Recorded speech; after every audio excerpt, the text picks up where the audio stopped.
And oh, hello. I think that's it live now. I'm just gonna continue on. I think with the next section of reading from Human Action, which I think is section 3 from chapter 1.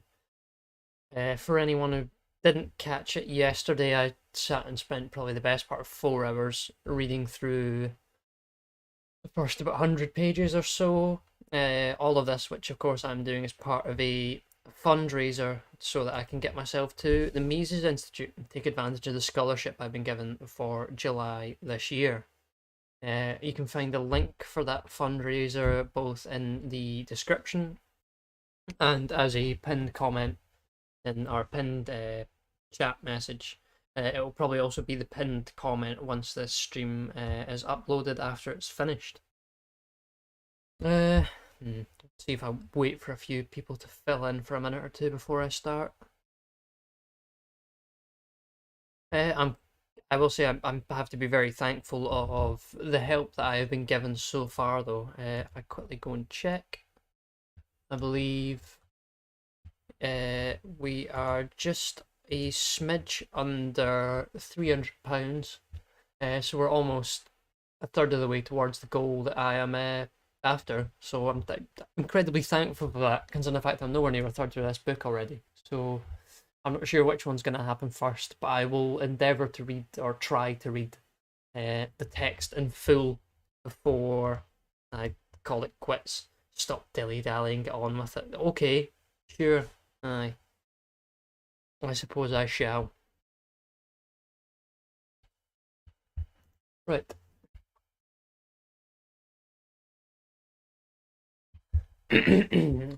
Section 3, Economics and the Revolt Against Reason.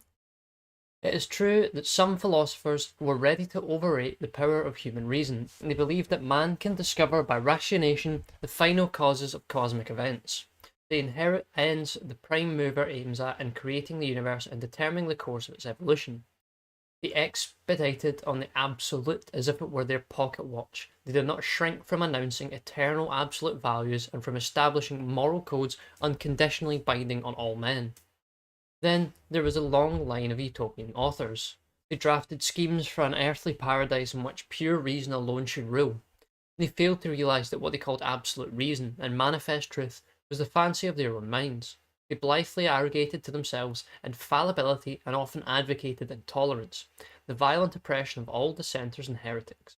They aimed at dictatorship either for themselves or for men who would accurately put their plans into execution. There was, in their opinion, no other salvation for suffering mankind. There was Hegel. He was a profound thinker, and his writings are a treasury of stimulating ideas, but he was labouring under the delusion that Geist, the absolute, revealed itself through his words. I actually never read this, so I'm enjoying listening while I work. See, that is my one hope, is that this will be an excuse for some people to basically listen to a slightly shoddy version of a Human Action audiobook. I can see why you're asking me to stop dilly-dallying. There was nothing in the universe that was hidden to Hegel. It was a pity that his language was so ambiguous that it could be interpreted in various ways. The right-wing Hegelians interpret it as an endorsement of the Prussian system of autocratic government and of the dogmas of the Prussian Church. The left-wing Hegelians read it out of atheism, intransient revolutionary radicalism, and anarchistic doctrines. There was Auguste Comte. He knew precisely what the future had in store for mankind, and, of course, he considered himself as the supreme legislator. For example, he regarded astronomical studies as useless and wanted to prohibit them. He planned to substitute a new religion for Christianity and selected a lady who in this new church was destined to replace the Virgin. Comte cannot be exculpated as he was insane in the full sense which pathology attaches to this term, but what about his followers? Many more facts of this kind could be mentioned, but they are no argument against reason, rationalism, and rationality. These dreams have nothing at all to do with the question of whether or not reason is the right and only instrument available for man in his endeavours to attain as much knowledge as is accessible to him. The honest and conscious truth seekers have never pretended that reason and scientific research can answer all questions. They were fully aware of the limitations imposed upon the human mind. They cannot be taxed with responsibility for the crudities of the philosophy of Hegel and the simplism of the various materialist schools. The rationalist philosophers themselves were always intent upon showing the boundaries both of a prioristic theory and of empirical research. The first representative of British political economy, David Hume, the utilitarians, and the American pragmatists are certainly not guilty of having exaggerated the power of man to attain truth. It would be more justifiable to blame the philosophy of the last 200 years for too much agnosticism and skepticism than for overconfidence in what could be achieved by the human mind. The revolt against reason, the characteristic mental attitude of our age, was not caused by a lack of modesty, caution, and self examination on the part of the philosophers, neither was it due to failures in the evolution of modern natural science. The amazing achievements of technology and therapeutics speak a language which nobody can ignore. It is hopeless to attack modern science, whether from the angle of intuitism and mysticism or from any other point of view. The revolt against reason was directed against another target. It did not aim at the natural sciences, but at economics. The attack against the natural sciences was only the logically necessary outcome of the attack against economics. It was impermissible to dethrone reason in only one field and not to question it in other branches of knowledge also. The great upheaval was born out of a historical situation existing in the middle of the 19th century. The economists entirely demolished the fantastic delusions of the socialist utopians. The deficiencies of the classical system prevented them from comprehending why every socialist plan must be realised. But they knew enough to demonstrate the futility of all socialist schemes produced up to their time. The communist ideas were done for. The socialists were absolutely unable to raise any objection to the devastating criticisms of their latest schemes, and to advance any argument in their favour. It seemed as if socialism was dead forever. Only one way could lead the socialists out of this impasse. They could attack logic and reason and substitute mystical intuition for rationation. It was the historical role of Karl Marx to propose this solution. Based on Hegel's dialectic mysticism, he blithely arrogated to himself the ability to predict the future. Hegel pretended to know that Geist, in creating the universe, wanted to bring about the Prussian monarchy of Frederick William III, but Marx was better informed about Geist's plans. He knew the final cause of historical evolution was the establishment of the socialist millennium. Socialism is bound to come with the inexorability of a law of nature. And, as according to Hegel, every later stage of history is a higher and better stage, there cannot be any doubt that socialism, the final and ultimate stage of mankind's evolution, will be perfect from any point of view. It is consequently useless to discuss the details of the operation of a socialist commonwealth. History, in due time, will arrange everything for the best. It does not need the advice of mortal men. There was still the main obstacle to overcome, the devastating criticism of the economists. Marx had a solution at hand. Human reason, he asserted, is constitutionally unfitted to find truth. The logical structure of mind is different with various social classes. There is no such thing as universally valid logic. What mind produces can never be anything but ideology. That is, in the Marxian terminology, a set of ideas disguising the selfish interests of the thinker's own social class.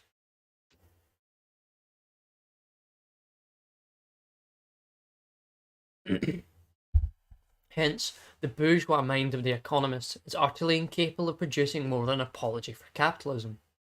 The teaching of bourgeois science and offshoot of bourgeois logic are of no avail for the proletarians, the rising class destined to abolish all classes and to convert the earth into a Garden of Eden. But of course, the logic of the proletarians is not merely a class logic. The idea of proletarian logic are not party ideas, but emanations of pure logic and simple. Moreover, by virtue of a special privilege, the logic of certain elect bourgeois is not tainted with the original sin of being bourgeois. Karl Marx, the son of a well-to-do lawyer, married to the daughter of a Prussian junker, and his collaborator Friedrich Engels, a wealthy textile manufacturer, never doubted that they themselves were above the law and, notwithstanding their bourgeois background, were endowed with the power to discover absolute truth. It is the task of history to describe the historical conditions which made such a crude doctrine popular. Economics has another task. It must analyse both Marxian polylogism and the other brands of polylogism formed after its pattern and expose their fallacies and contradictions. Give me 2 seconds, I'm just going to grab something.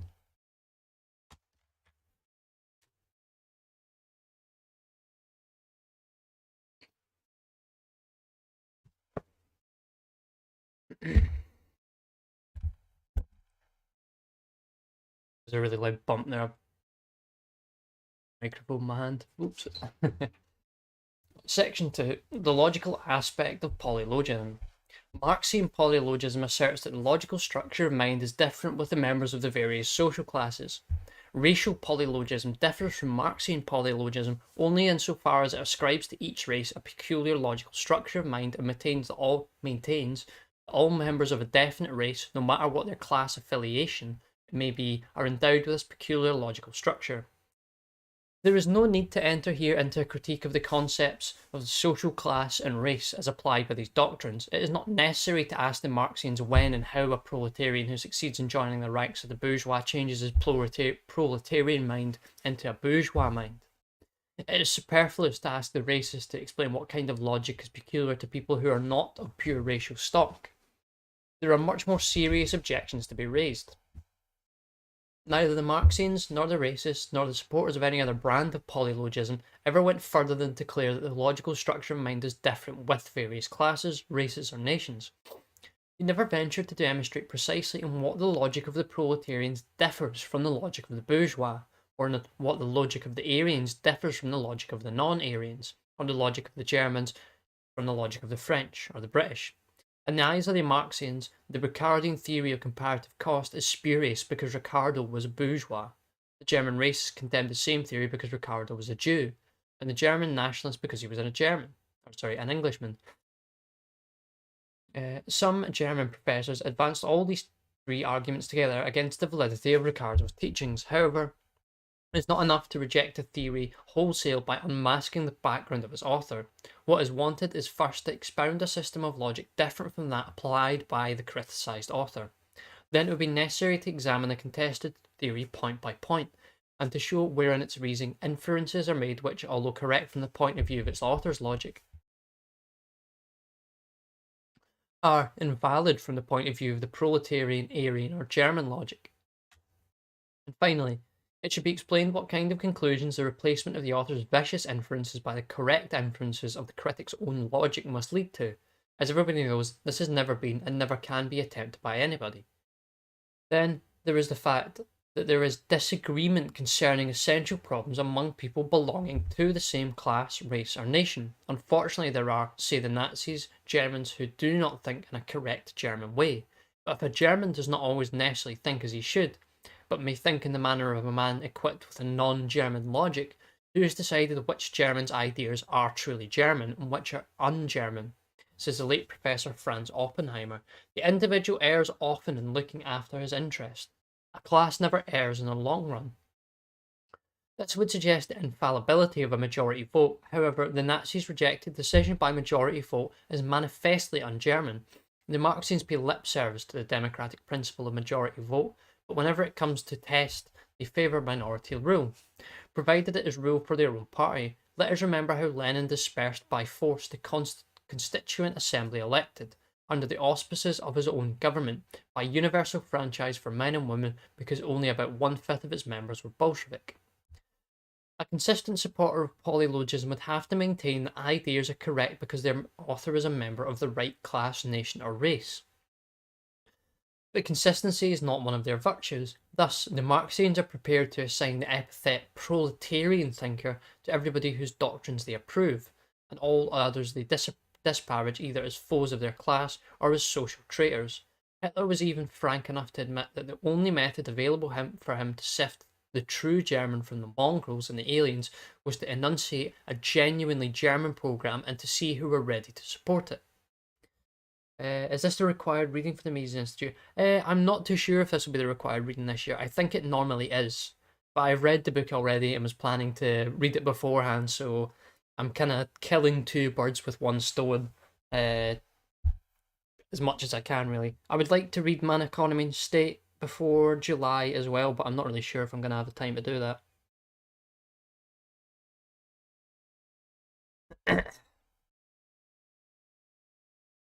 Yeah, because I've last time I checked, I don't think the required reading for this year has been put out yet. I'm sure that'll come across at some point though. A dark-haired man, whose bodily features by no means fitted the prototype of the fair-haired Aryan master race, arrogated to himself the gift of discovering the only doctrine adequate to the German mind and of and of expelling from the ranks of the Germans all those who did not accept this doctrine, whatever their bodily characteristics might be. No further proof is needed of the insincerity of the whole doctrine.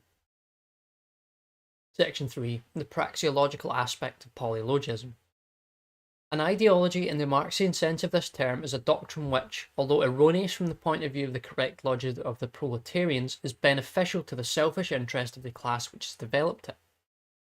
An ideology is objectively vicious, but it furthers the interests of the thinkers' class precisely on account of its viciousness. Many Marxians believe that they have proved this tenet by stressing the point that people do not thirst for knowledge only for its own sake. The aim of the scientist is to pave the way for successful action. Theories are always developed with a view to practical application. There are no such things as pure science and a disinterested search for truth.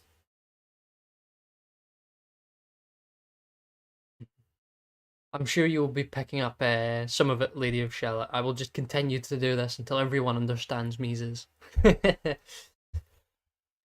For the sake of argument, we may admit that every effort to attain truth is motivated by considerations of its practical utilization for the attainment of some end. But this does not answer the question why an ideological, i.e., a false theory, should render better service than a correct one. The fact that the practical application of a theory results in the outcome predicted on the basis of the theory is universally considered a confirmation of its correctness. It's paradoxical to assert that a vicious theory is from any point of view more useful than a correct one. Men used firearms in order to improve these weapons. They developed the science of ballistics, but of course, precisely because they were eager to hunt game and to kill one another, a correct ballistics, a merely ideological ballistics, would not have been of any use. For the Marxians, the view that scientists labour for knowledge alone is nothing but an arrogant pretense of the scientists. Thus, they declare that Maxwell was led to his theory of electromagnetic waves with the craving of business for wireless telegraphs. It is of no relevance for the problem of ideology whether this is true or not. The question is whether the alleged fact that 19th century industrialism considered telegraphy without wires the philosopher's stone and the elixir of youth impelled Maxwell to formulate a correct theory or an ideological superstructure of the selfish class interests of the bourgeoisie. There is no doubt that bacteriological research was instigated not only by the desire to fight contagious diseases, but also by the desire of the producers of wine and cheese to improve their methods of production. But the result obtained was certainly not ideological in the Marxian sense. What induced Marx to invent his ideology doctrine was the wish to sap the prestige of economics. He was fully aware of his impotence to refute the objections raised by the economists to the practicability of the socialist schemes.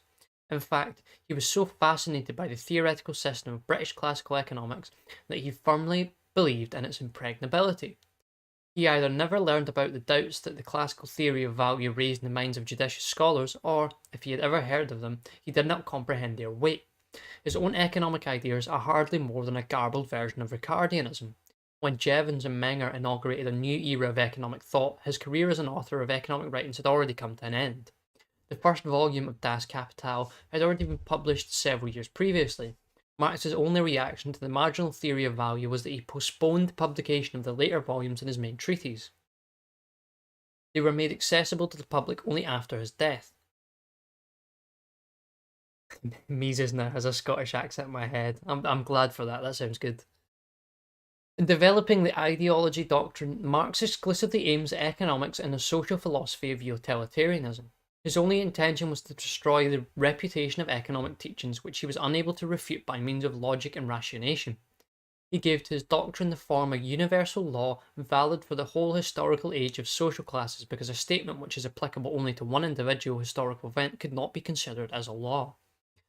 For the same reasons, he did not restrict its validity to economic thought only, but included every branch of knowledge.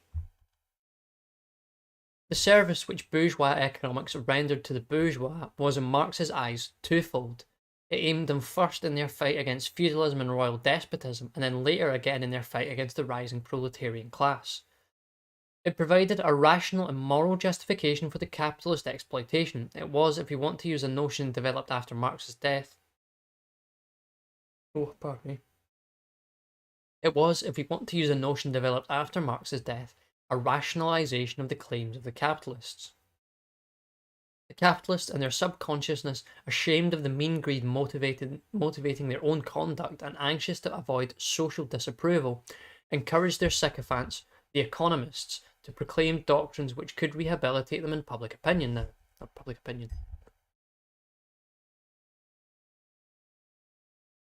Yes, Turnip also has a scholarship for Mises U this year, so I'm sure by about the end of that week, in the middle of July, me and him will be running the place. It'll be a great laugh. Now, recourse to the notion of rationalization provides a psychological description of the incentives which impelled a man or a group of men to formulate a theorem or a whole theory, but it does not predicate anything about the validity or invalidity of the theory advanced. If it is proved that this theory concerned is untenable, the notion of rationalization is a psychological interpretation of the causes which made their author liable to error.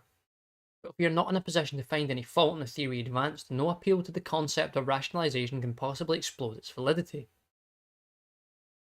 If it were true that the economists had in their subconsciousness no design other than that of justifying the unfair claims of the capitalists, their theories could nevertheless be quite correct. There is no means to expose a faulty theory other than to refute it by discursive reasoning and to substitute a better theory for it.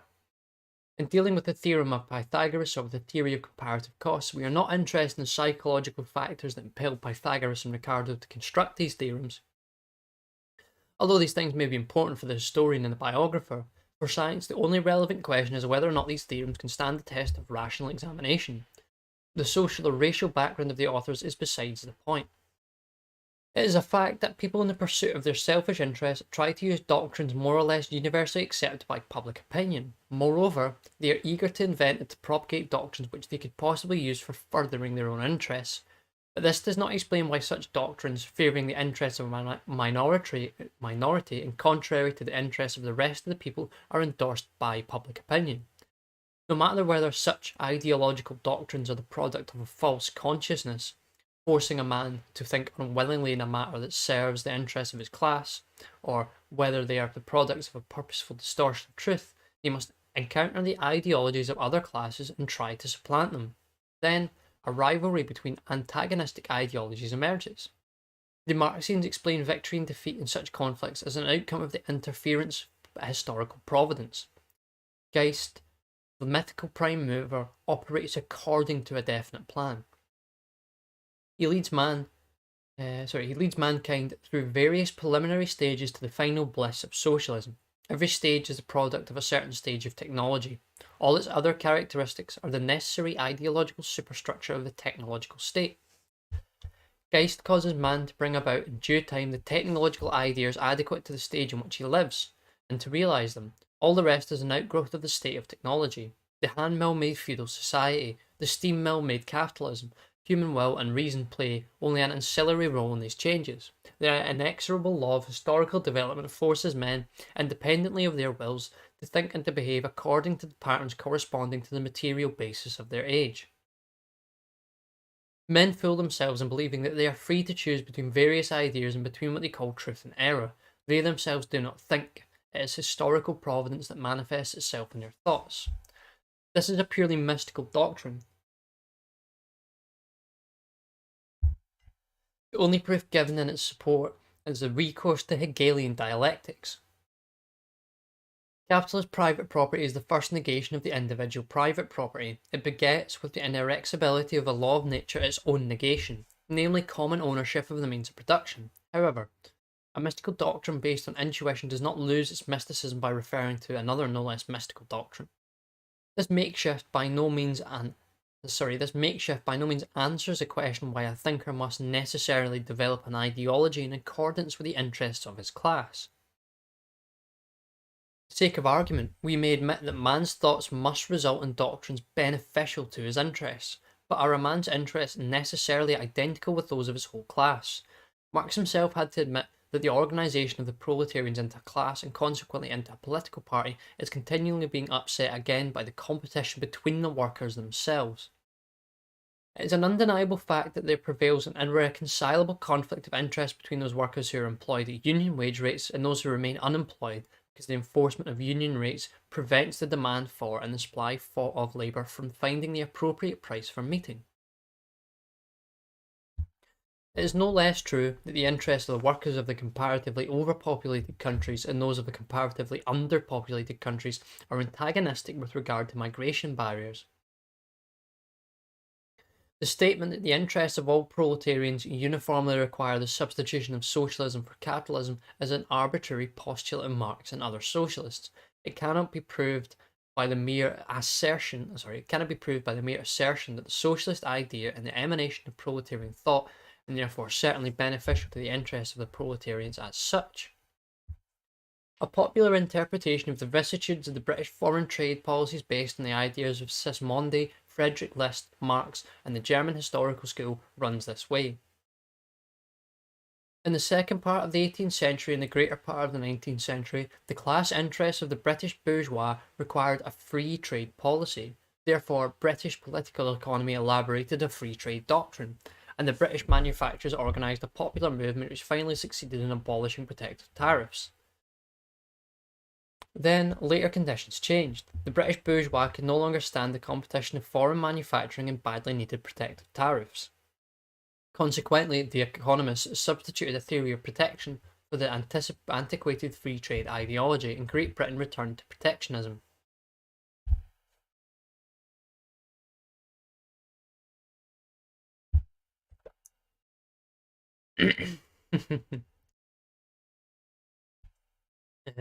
The first error in this interpretation is that it considers the bourgeois as a homogeneous class composed of members whose interests are identical.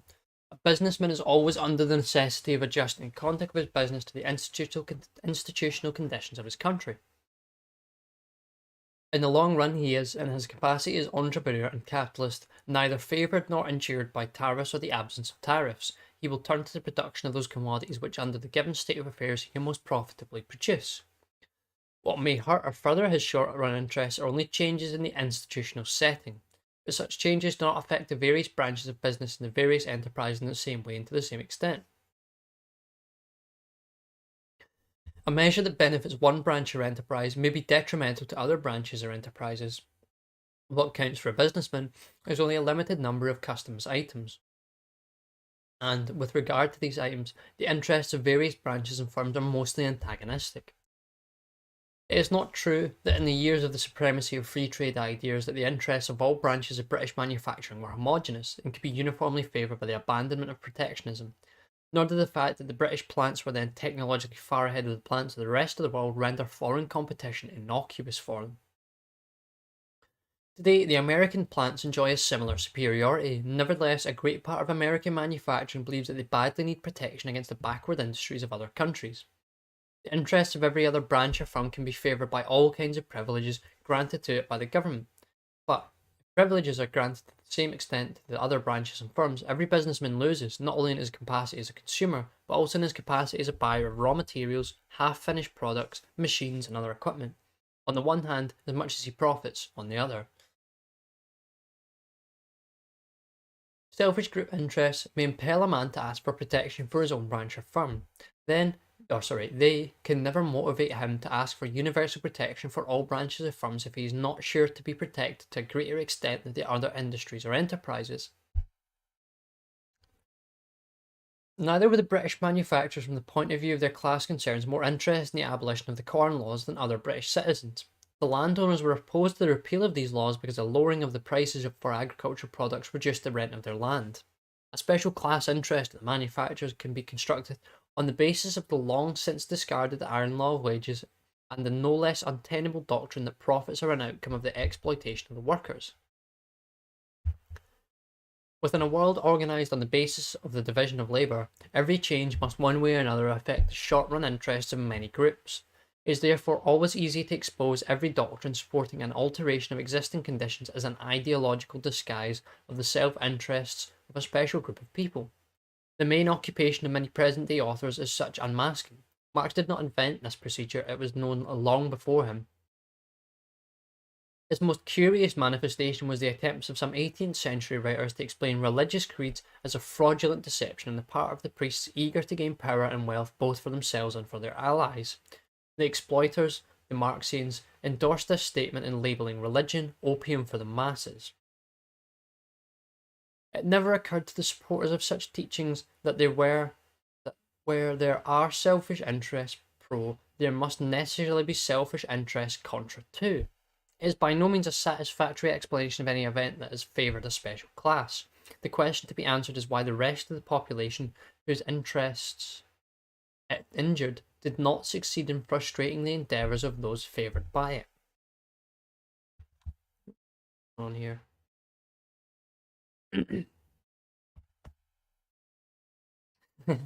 Turnip is Samson. I feel the same in a lot of ways. Just I need to keep cutting mine because it's all a funny shape. Every firm and every branch of business is, in the short run, interested in increased sales of its increased sales of its products. In the long run, however, there prevails a tendency toward an equalization of returns in the various branches of production. If demand for the products of a branch increases and raises profits, more capital flows into it, and the competition of the new enterprises cuts down the profits. Profits are by no means higher in the sale of socially detrimental articles than they are of socially beneficial articles. If a certain branch of business is outlawed and those engaged in it risk prosecution, penalties, and imprisonment, gross profits must be high enough to compensate for the risks involved. But this does not interfere with the height of net returns. The rich, the owners of the already operating plants, have no particular class interest in the maintenance of free competition. They are opposed to confiscation and expropriation of their fortunes, but their vested interests are rather in favour of measures preventing newcomers from challenging their position. Those fighting for free enterprise and free competition do not defend the interests of the rich today, They want a free hand left to unknown men who will be the entrepreneurs of tomorrow and whose ingenuity will make the life of coming generations more agreeable. They want the way left open to further economic improvements. They are the spokesmen of progress.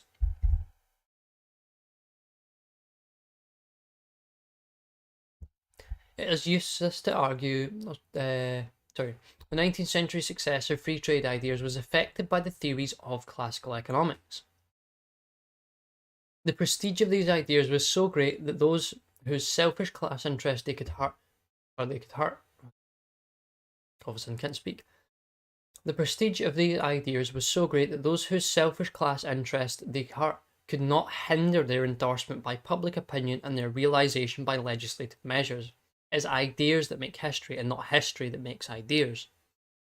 It is useless to argue with mystics and seers. They base their assertion on intuition and are not prepared to submit them to rational examination.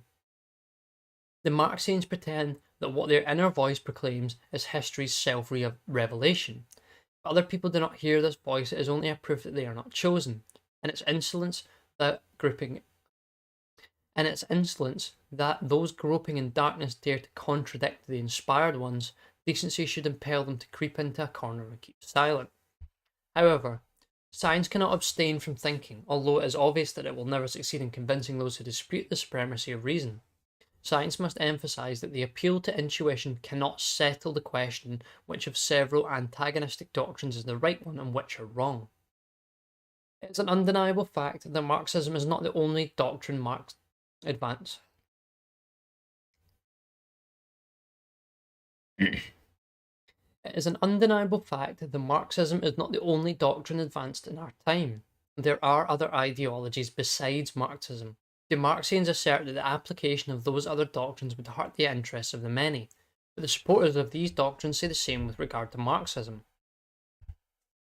Of course, the Marxians consider a doctrine vicious if their author's background is not proletarian. But who is proletarian? Dr. Marx, the manufacturer and exploiter Engels, and Lenin, the scion of the Russian gentry, were generally not of the proletarian background, but Hitler and Mussolini were genuine proletarians and spent their youth in poverty.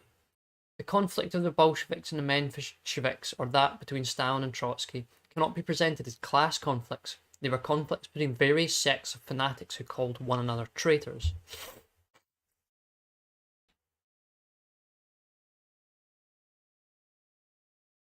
The essence of Marxian philosophy is this: We are right because we are the spokesman of the rising proletarian class. Discursive reasoning cannot invalidate our teachings, for they are inspired by the supreme power that determines the destiny of mankind. Our adversaries are long because they lack the intuition that guides our minds.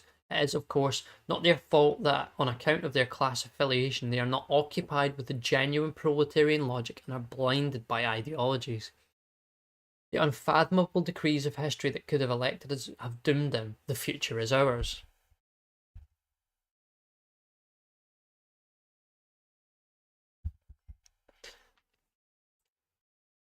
Section 4, Racial Polylogism.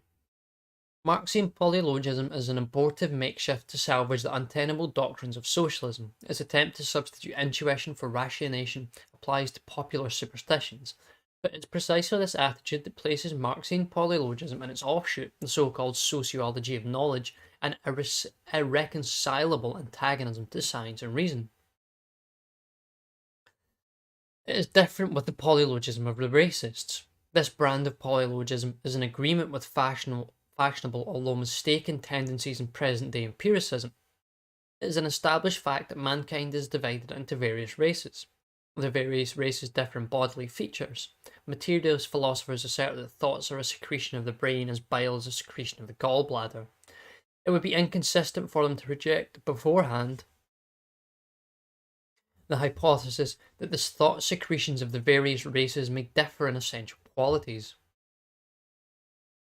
The fact that anatomy has not succeeded up to now in discovering anatomical differences in the brain cells of various races cannot invalidate the doctrine that the logical structure of mind is different with different races.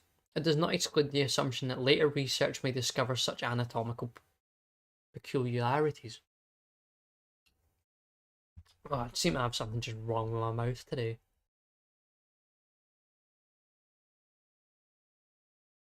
Some ethnologists tell us that it is a mistake to speak of higher and lower civilizations and of alleged backwardsness of alien races. The civilization of various races are different from the Western civilizations of the peoples of Caucasian stock, but they are not inferior. Every race has its peculiar mentality. It is faulty to apply the civilization of any of them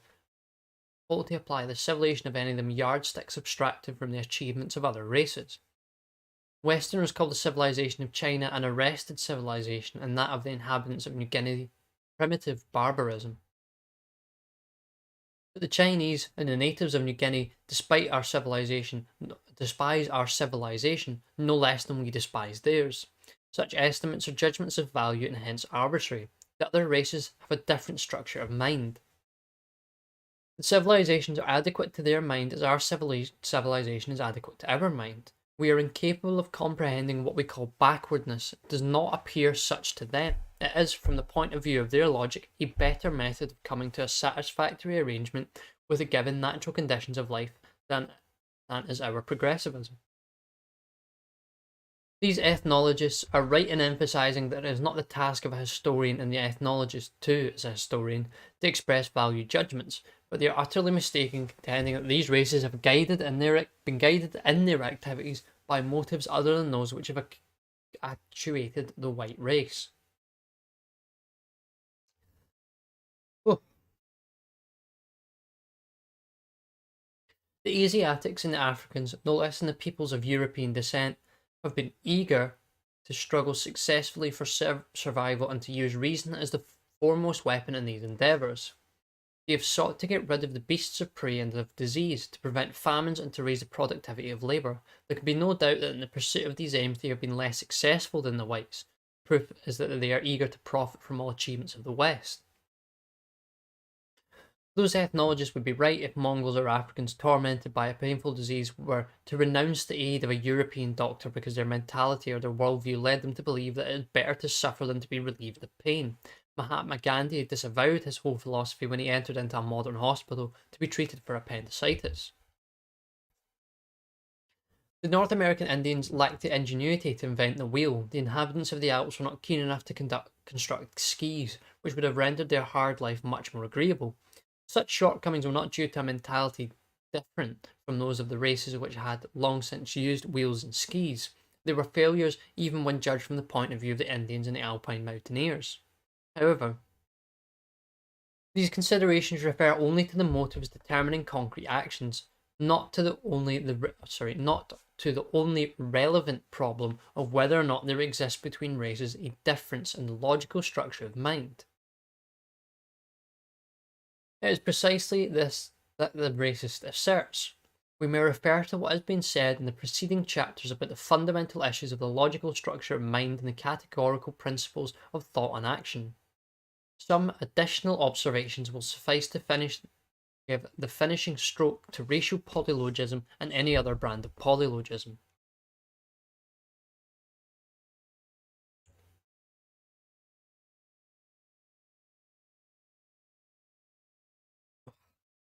Sorry, just quickly finish my tea off there.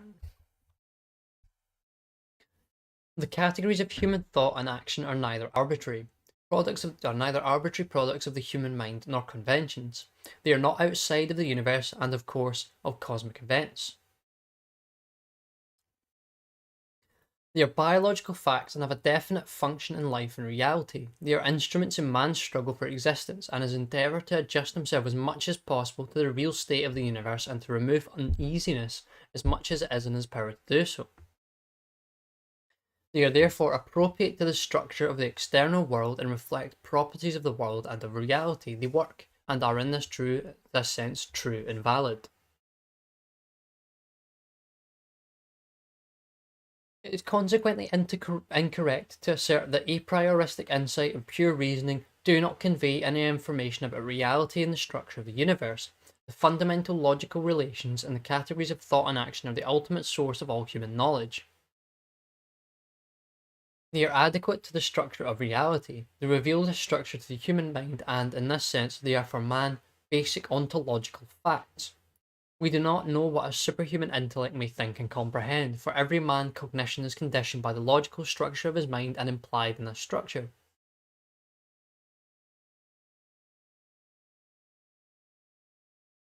It is precisely the satisfactory results of the empirical sciences and their practical application that evidence this truth. Within the orbit in which human action is able to attain ends aimed at, there is no room left for agnosticism. If there had been races which had developed a different logical structure of mind, they would have failed in the use of reason as an aid in the struggle for existence. The only means for survival that could have protected them against extermination would have been their instinctive reactions. Natural selection would have eliminated those specimens of such races that tried to employ their reasoning for the direction of behaviour. Alone, those individuals would have survived that relied upon instincts only. This means only those would have had a chance to survive that did not rise above the mental level of animals.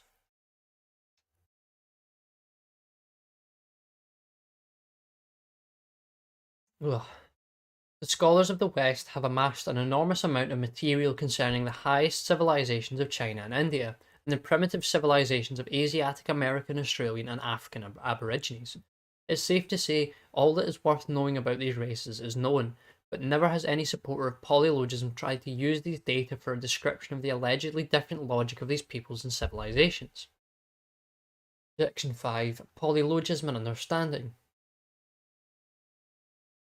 Some supporters of the tenets of Marxism and racism interpret the epistemological teachings of their parties in a peculiar way. They are ready to admit that the logical structure of mind is uniform for all races, nations, and classes. Marxism, or racism, they assert, never intended to deny this undeniable fact. What they really wanted to say was the historical understanding, aesthetic empathy, and value judgments are conditioned by a man's background. It is obvious that this interpretation cannot be supported on the basis of the writings of the champions of polylogism. However, it must be analysed as a doctrine of its own. There is no need to emphasise again that a man's value judgment and his choice of ends reflect his inborn bodily features and all the vicissitudes of his life, but is a far cry from acknowledgement of the fact to the belief that racial inheritance or class affiliation ultimately determines judgments of value and the choice of ends. The fundamental discrepancies in worldview and patterns of behaviour do not correspond to differences in race, nationality, or class affiliation. There is hardly any greater divergences in value judgments than that between the ascetics and those eager to enjoy life light-heartedly. An unbridgeable gulf separates devout monks and nuns from the rest of mankind, but there have never been people dedicated to the Monksian ideals among all races, nations, classes, and castes. Some of them were sons and daughters of kings and wealthy noblemen, others were beggars. St. Francis, Santa Clara, and their ardent followers were native of Italy, whose other inhabitants could be described as weary of temporal things. Puritanism was Anglo-Saxon, but so was the lasciviousness of the British under the Tudors, the Stuarts, and the Hanoverians. The 19th century's outstanding champion of asceticism was Count Leo Tolstoy. A wealthy member of the profligate Russian aristocracy, Tolstoy saw the pith of the philosophy he attacked embodied in Beethoven's Kreutzer Sonata, a masterpiece of the son of extremely poor parents. And it is the same with aesthetic values. All nations and nations have had both classic and romantic art. With all their ardent propaganda, the Marxians have not succeeded in bringing about a specifically proletarian art or literature. The proletarian writers, painters, and musicians have not created new styles and have not established new aesthetic values. What characterizes them is solely their tendency to call everything they detest bourgeois and everything they like proletarian.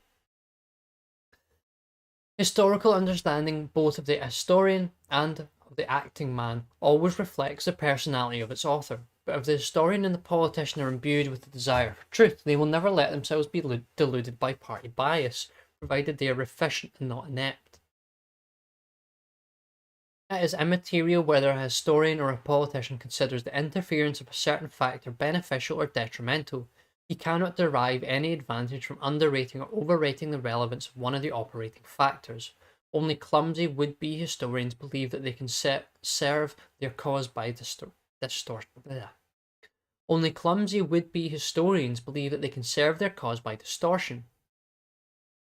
The biographies of Napoleon I and III, of Bismarck, Marx, Gladstone, and Disraeli, the most disputed personalities of the past century, widely disagree with regard to value judgments, but they hardly disagree in their role and their understanding of the role played by these men. This is no less true of the statesman's understanding. What use could a champion of Protestantism derive from misunderstanding the tremendous power and prestige of Catholicism, or a liberal from misunderstanding the relevance of socialist ideas? In order to succeed, a politician must see things as they are.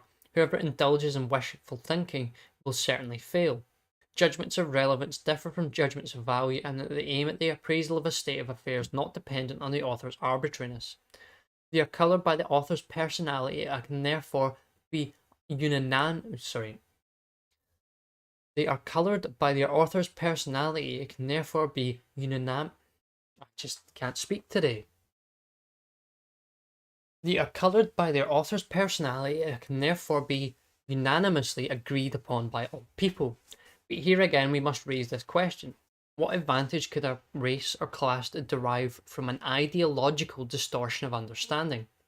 As has already been pointed out, the serious discrepancies to be found in historical studies are an outcome of differences in the field of the non-historical sciences, and not in the various modes of understanding.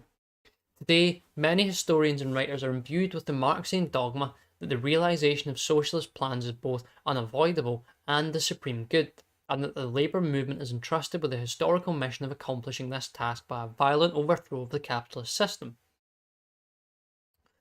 Starting from this tenet, they take it as a matter of course that the parties of the left, the elect, in the pursuit of their policies, should resort to acts of violence and to murder.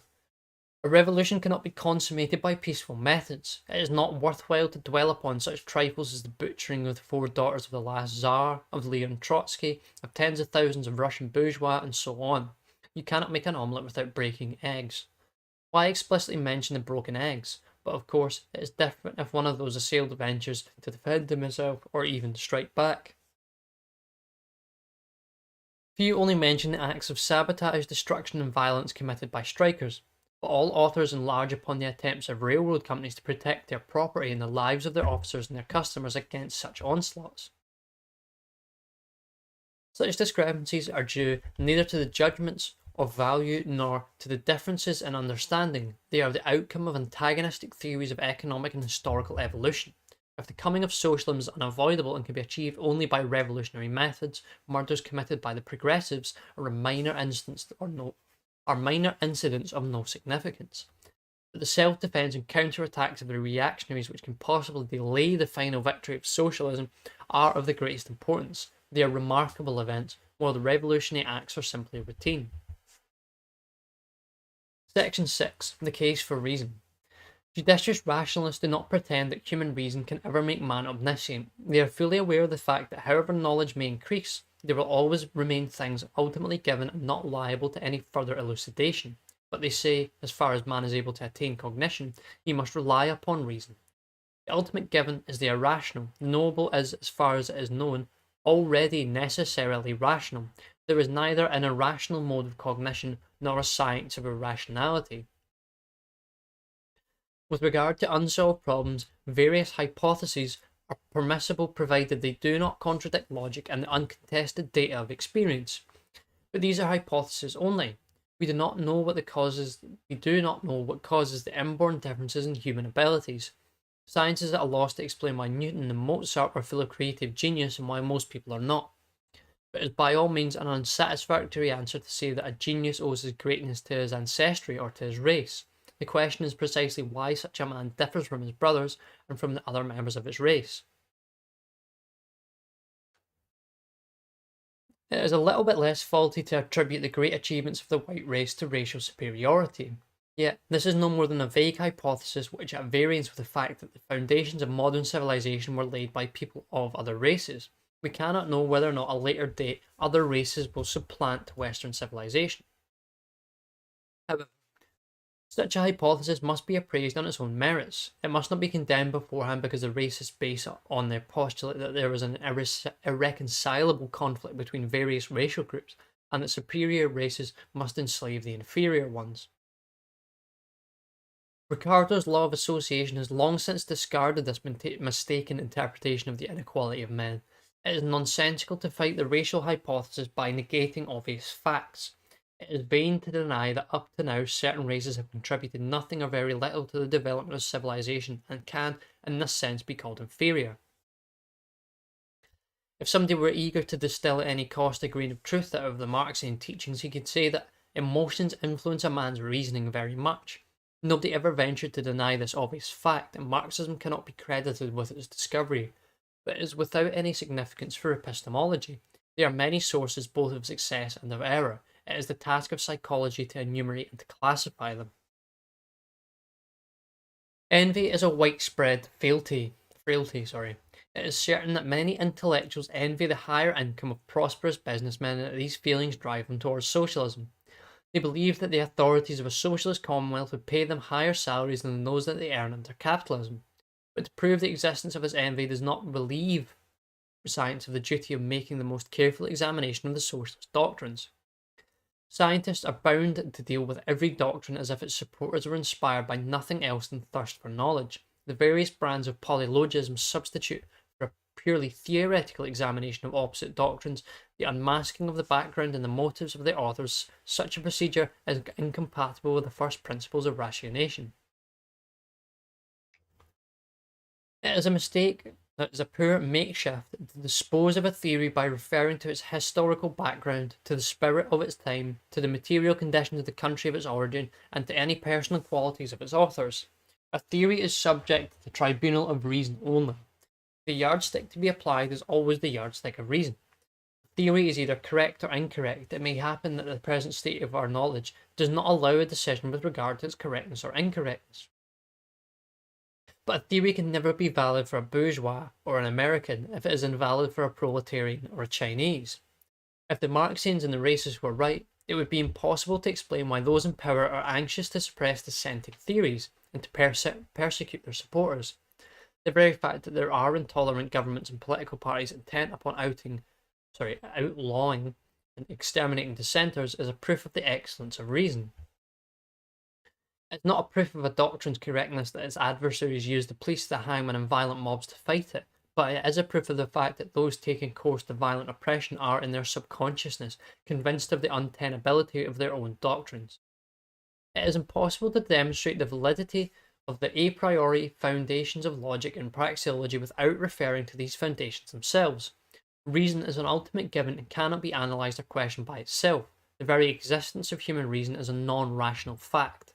The only statement that can be the only statement that can be predicated with regard to reason is that it is the mark that distinguishes man from animals and has brought about everything that is specifically human. To those pretending that man would be happier if he were to renounce the use of reason and try to let himself be guided by intuition and instincts only, no other answer can be given than an analysis of the structure of human society.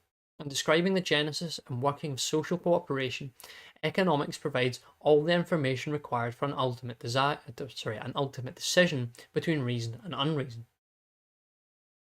If man reconsiders freeing himself from the supremacy of reason, he must know what he will have to forsake. Oh, right. Number 4. A first analysis of the category of action. Section 1. Ends and means.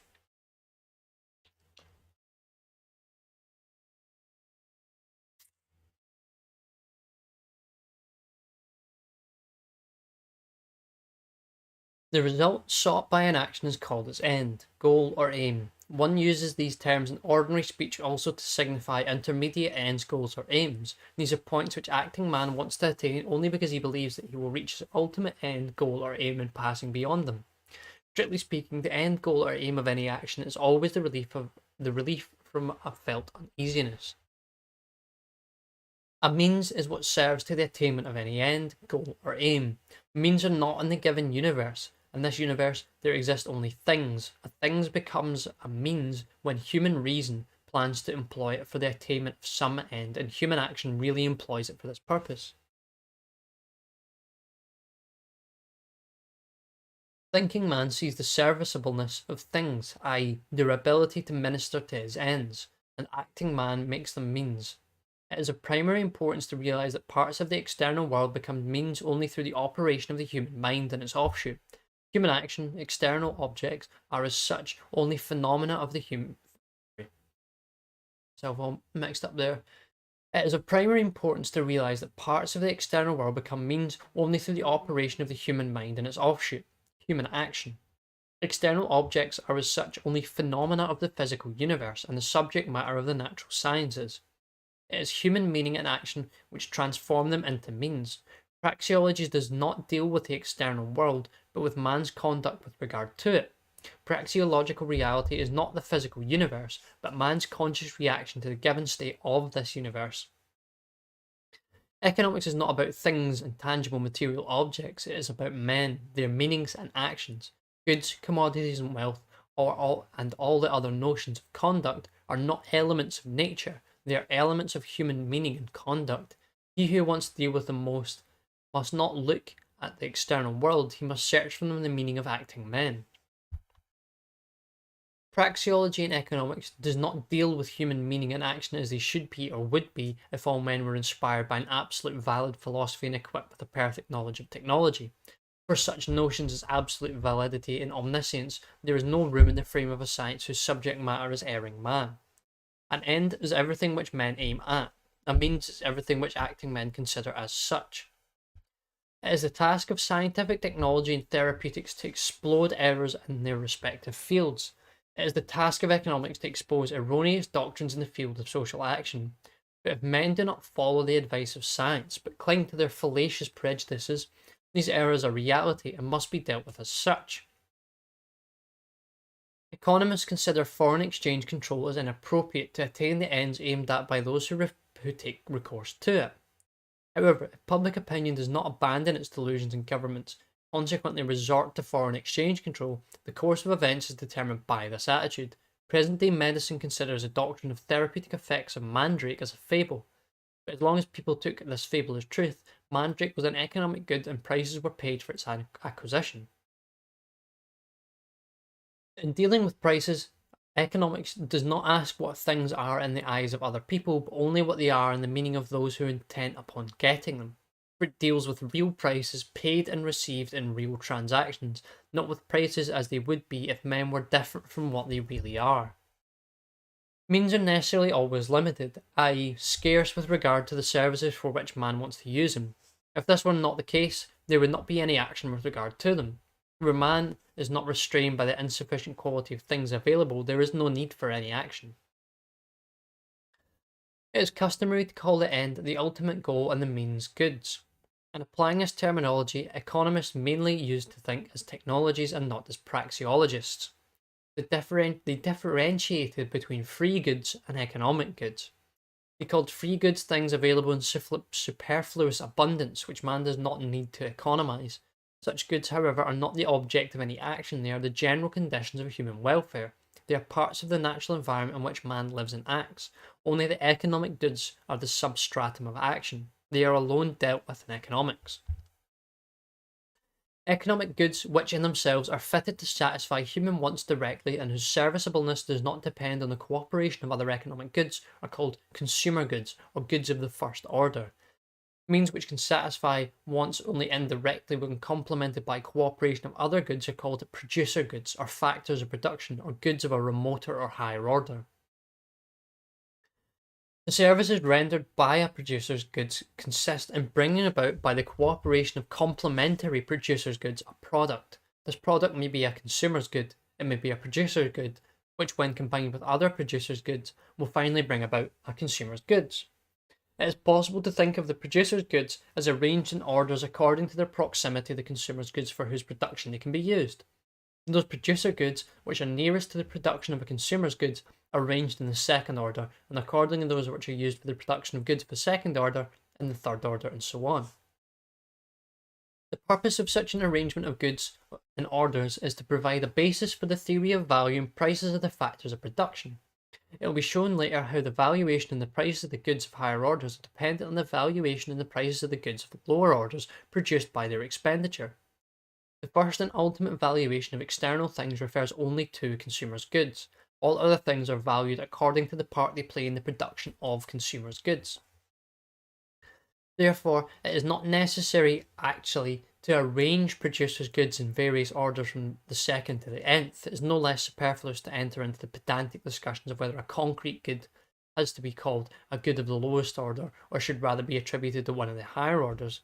Whether raw coffee beans or roast coffee beans or ground coffee or coffee prepared for drinking or only coffee prepared and mixed with cream and sugar to be called a consumer good ready for consumption is of no importance.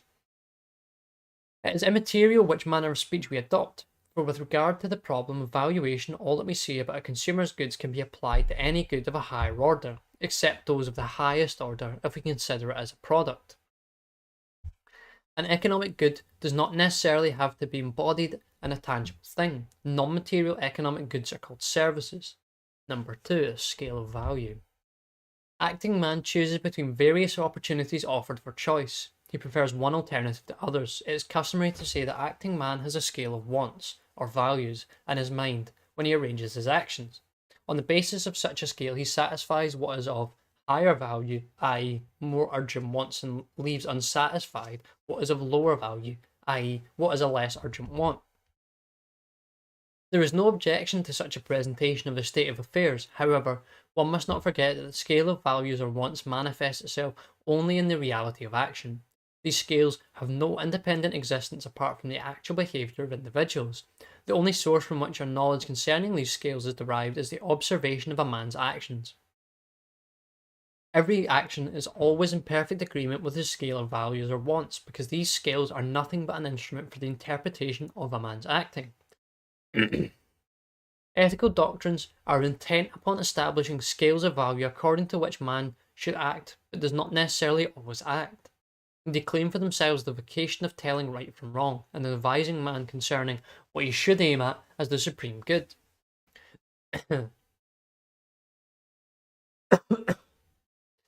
They are normative disciplines aiming at the cognition of what ought to be. They are not neutral with regard to facts. They judge from the point of view of freely adopted standards.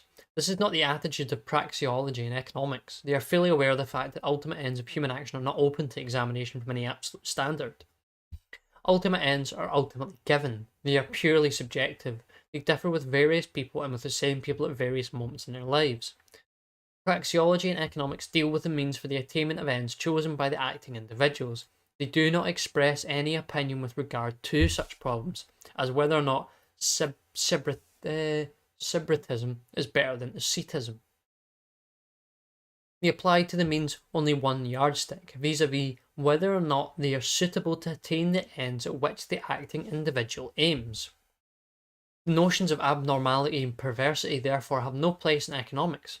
It does not say that a man is perverse because he prefers the disagreeable, the detrimental, and the painful to the agreeable, the beneficial, and the pleasant. It says only that he is different from other people, and that he likes what others detest, that he considers useful what others want to avoid, that he takes pleasure in enduring pain which others avoid because it hurts them. The polar notions, normal and perverse, can be used anthropologically for the distinction between those who behave as most people do and outsiders and atypical exceptions. They can be applied biologically for the distinction between those whose behaviours preserve the vital forces and those whose behaviour is self-destructive. They can be applied in an ethical sense for the distinction between those who behave correctly and those who act otherwise than they should. However,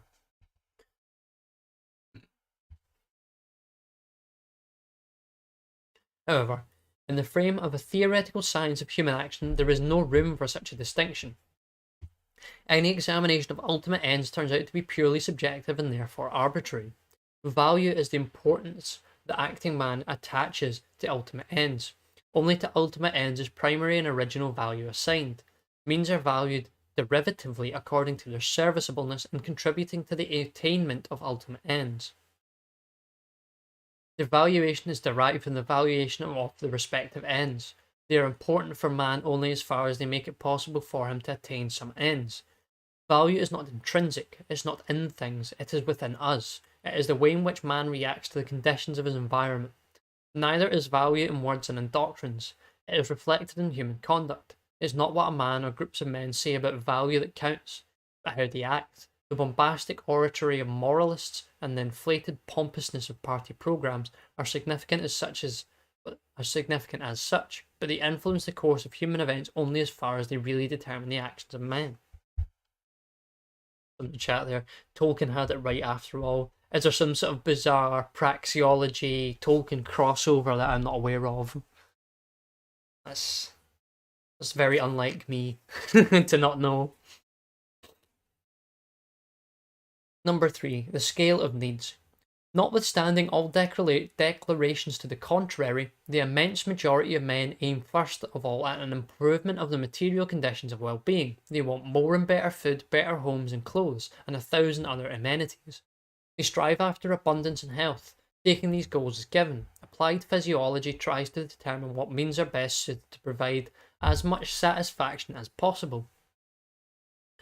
It distinguishes from this point of view between man's real needs and imaginary and spurious appetites. It teaches people how they should act and what they should aim at as means. The importance of such doctrines is obvious. From the point of view of the physiologist, it is right in distinguishing between sensible action and action contrary to purpose. He is right in contrasting judicious methods of nourishment from unwise methods. He may condemn certain modes of behaviour as absurd and opposed to real needs.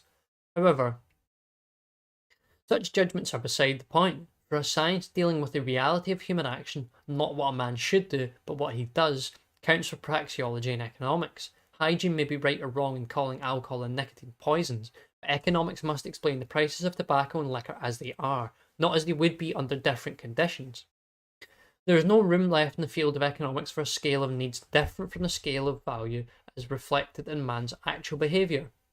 Economics deals with real man, weak and subject to error as he is, not with the ideal beings, omniscient and perfect as only gods could be. Number 4, action as exchange. Action is an attempt to substitute a more satisfactory state of affairs for a less satisfactory one. We call such a willfully induced alteration an exchange. A less desirable condition is bartered for a more desirable. What gratifies less is abandoned in order to attain something that pleases more. That which is abandoned is called the price paid for the attainment of the end sought. The value of the price paid is called costs. Costs are equal to the value attached to the satisfaction which one must forego in order to attain the end aimed at. The difference between the value of the price paid, the costs incurred, and that of the goal attained is called gain or profit or net yield. Profit in this primary sense is purely subjective. It is an increase in the acting man's happiness. It is a physical phenomenon that can be neither measured nor weighed. There's a more and a less in the removal of uneasiness felt. But how much one's satisfaction surpasses another can only be felt. It cannot be established and determined in an objective way. A judgment of value does not measure, it arranges in a scale of degrees, it grades, it is expressive of an order of preference and sequence, but not expressive of measure and weight. Only the ordinal numbers can be applied to it, but not to the cardinal numbers. It is vain to speak of any calculation of values. Calculation is possible only with cardinal numbers. The difference between the valuation of two states of affairs is entirely physical and personal. It is not open to any projection into the external world. It can be sensed only by the individual. It cannot be communicated or imparted to any fellow man. It is an intensive magnitude. Physiology and psychology have developed various methods by means of which they pretend to have attained a substitute for the unfeasible measurement of intensive magnitude. There is no need for economics to enter into an examination of these rather questionable makeshifts. Their supporters themselves realize that they are not applicable to value judgments. But even if they were, they would not have any bearing on economic problems, for economics deals with actions as such, and not with the physical facts that result in definite actions. It happens again and again that an action does not attain the end sought. Sometimes the results, although inferior to the end aimed at, is still an improvement when compared with the previous state of affairs. But there is still a profit, although a smaller one than that expected. There is still a profit, although a smaller one than that expected. But it can happen that the action produces a state of affairs less desirable than the previous state it was intended to alter. Then, the difference between the valuation of the result and the cost incurred is called loss. Is this loss? Sorry, I'll stop. Section 5, Time. Number 1, the temporal character of praxeology. The notion of change implies the notion of temporal sequence. A rigid, eternally immutable universe would be out of time, but it would be dead. Concepts of change and of time are inseparably linked together. Action aims at change, and is therefore in the temporal order. Human reason is even incapable of conceiving the idea of timeless existence and of timeless action. He who distinguishes between the time before the action, the time absorbed by the action, and the time after the action has been finished, he cannot be neutral with regard to the lapse of time. Logic and mathematics deal with an ideal system of thought. The relations and implications of their systems are coexistent, and they interdependent. We may say as well that they are synchronous, or that they are out of time. A perfect mind could grasp them all in one thought. Man's inability to accomplish this makes thinking itself an action, proceeding step by step from less satisfactory state of insufficient cognition to the more satisfactory state of better insight. But the temporal order in which knowledge is acquired must not be confused with the logical simultaneity of all parts of this a prioristic deductive system. Within this system, the notions of anteriority and consequence are metaphorical only. They do not refer to the system, but to our action in grasping it. The system itself implies neither the category of time nor that of causality. There is functional correspondence between elements, but there is neither cause nor effect. What distinguishes the praxeological system from the logical system epistemologically is precisely that it implies the categories of both time and of causality. The praxeological system too is a prioristic and deductive. A system is out of time, but change is one of its elements. The notions of sooner and later and of cause and effect are among its constituents. Anteriority and consequence are essential concepts of praxeological reasoning. So is the irreversibility of events. In the frame of the praxeological system, any reference to functional correspondence is no less metaphorical and misleading than it is in reference to anteriority and consequence in the frame of the logical system. Number 2, past, present, and future. It is acting that provides man with a notion of time and makes him aware of the flux of time. The idea of time is a praxeological category. Action is always directed toward the future. It is essentially and necessarily always a planning and acting for a better future. Its aim is always to render future conditions more satisfactory than they would be without the interference of action. The uneasiness that impels a man to act is caused by a dissatisfaction with expected future conditions as they would probably develop if nothing were done to alter them. In any case, action can influence only the future, never the present, that with every infinitesimal fraction of a second sinks down into the past. Man becomes conscious of time when he plans to convert a less satisfactory present state into a more satisfactory future state. For contemplative mediation, time is merely duration. La durée pure don, more French, or lots more French than I thought, whatever that big phrase means. I don't know, they've got a source from Henry Bergson, so I'm really familiar with that. The now of the present is continually shifted to the past and is retained in the memory only. Reflecting about the past, says the philosophers, man becomes aware of time. However, it is not recollection that conveys to man the categories of change and of time, but the will to improve the conditions of his life. Time as we measure it by various mechanical devices is always past, and time as the philosophers use this concept is always either past or future.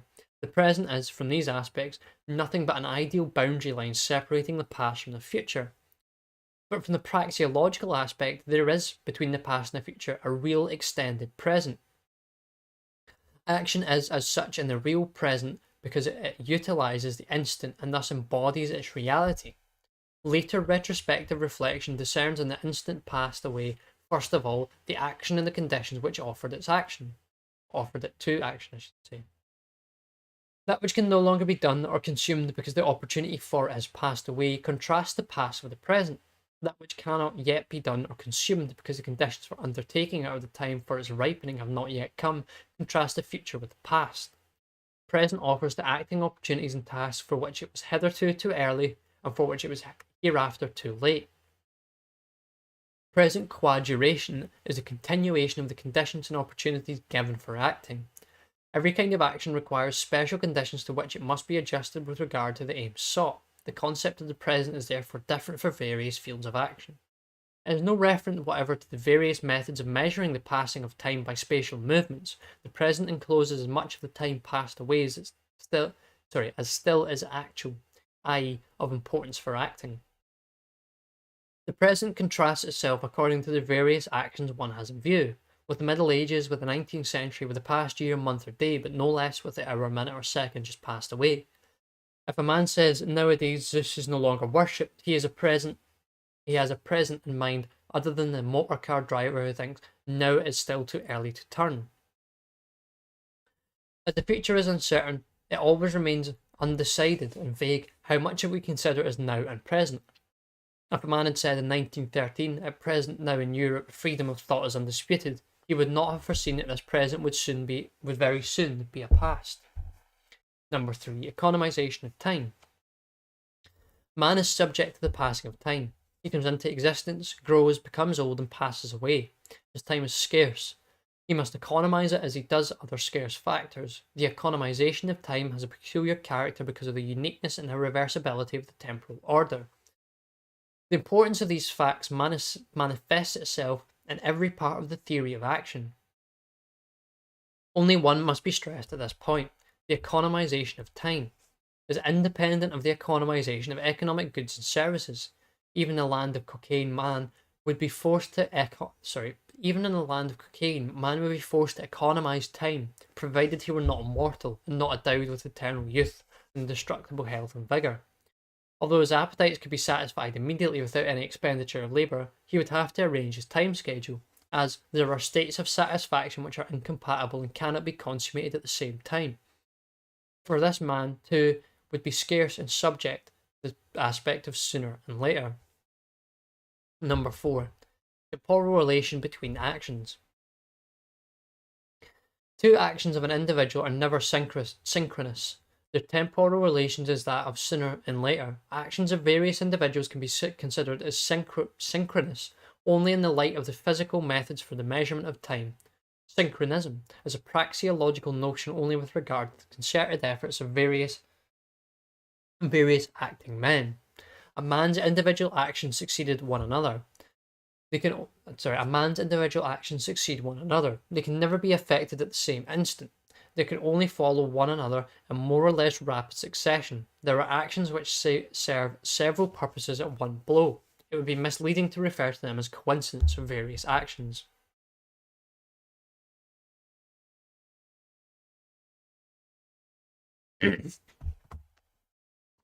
People have often failed to recognize the meaning of the term scale of value, and have disregarded the obstacles preventing the assumptions of synchronism in the various actions of an individual. They've interpreted a man's various acts as the outcome of a scale of value, independent of these acts and preceding them, and of a previously devised plan whose realization they aim at.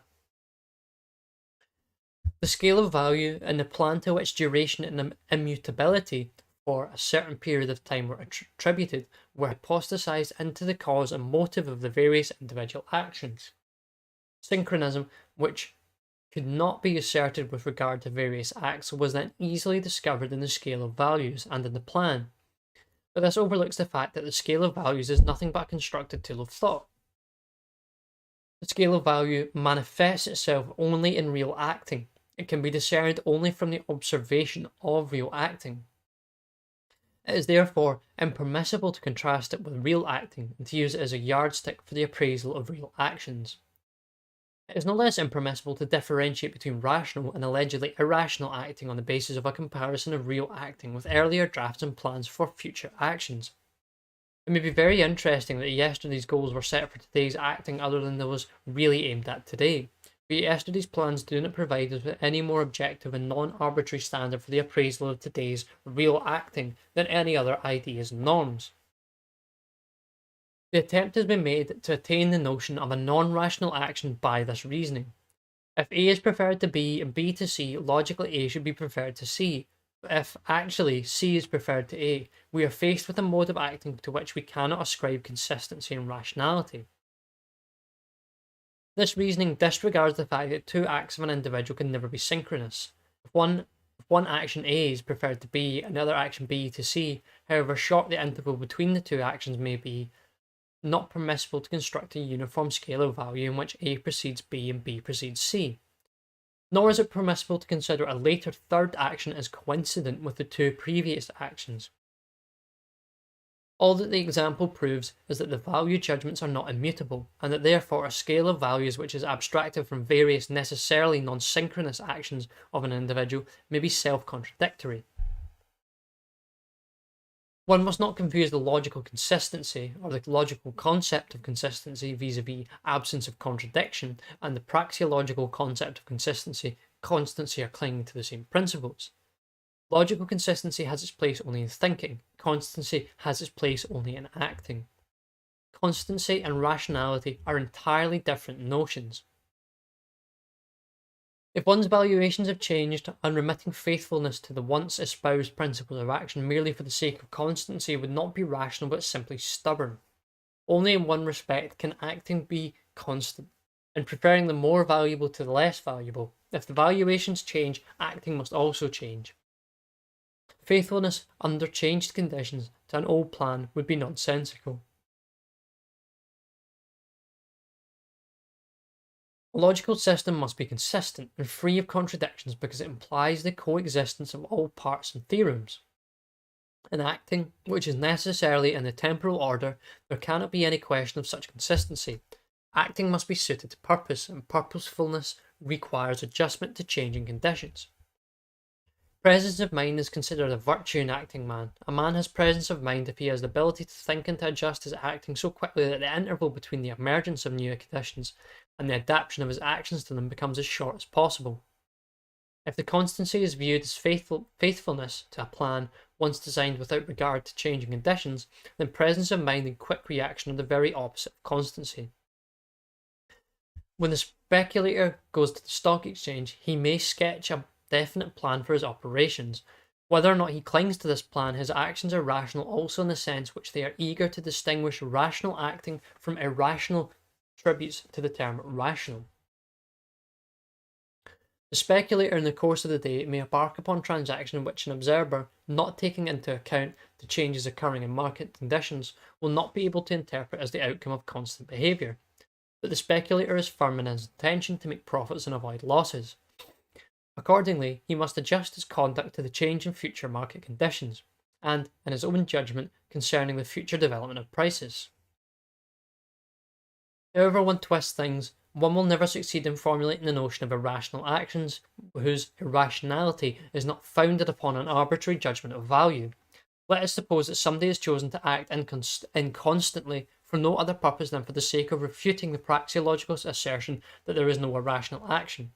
What happens here is that a man aims at a peculiar goal, the refutation of a praxeological theorem, and that he accordingly acts differently from what he would have otherwise done. He has chosen an unsuitable means for the refutation of praxeology. That is all. Great little section, that. Oh, section 6, uncertainty. Number 1, uncertainty in acting. Oh, hello, Yiz, good morning on your time. It is afternoon here by quite a good margin. The uncertainty of the future is already implied in the very notion of action. That man acts and that the future is uncertain are by no means two independent matters. They are only two different modes of establishing one thing. We may assume that the outcome of all events and changes is uniquely determined by the eternal, unchangeable laws governing becoming and development in the whole universe. We may consider this necessary connection and interdependence of all phenomena, i.e., their causal concatenation, as the fundamental and ultimate fact. We may entirely discard the notion of the undetermined chance. But however that may be, or appear to the mind of a perfect intelligence, the fact remains that the fact remains that to acting man the future is hidden. If man knew the future, he would not have to choose and would not act. He would be like an automaton, reacting to stimuli without any will of his own. Some philosophers are prepared to explode the notion of man's will as an illusion and self-deception because man must unwittingly behave according to the inevitable laws of causality.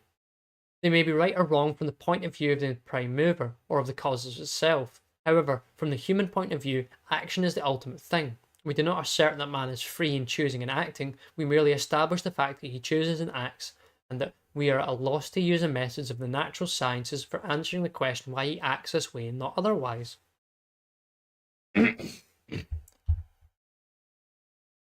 Natural science does not render the future predictable. It makes it possible to foretell the results to be obtained by definite actions, but it leaves unpredictable two spheres, that of insufficiently known natural phenomena and that of human acts of choice. Our ignorance with regard to these two spheres taints all human actions with uncertainty.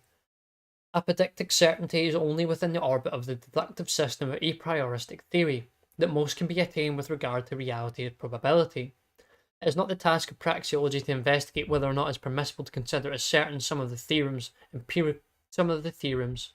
of the empirical natural sciences.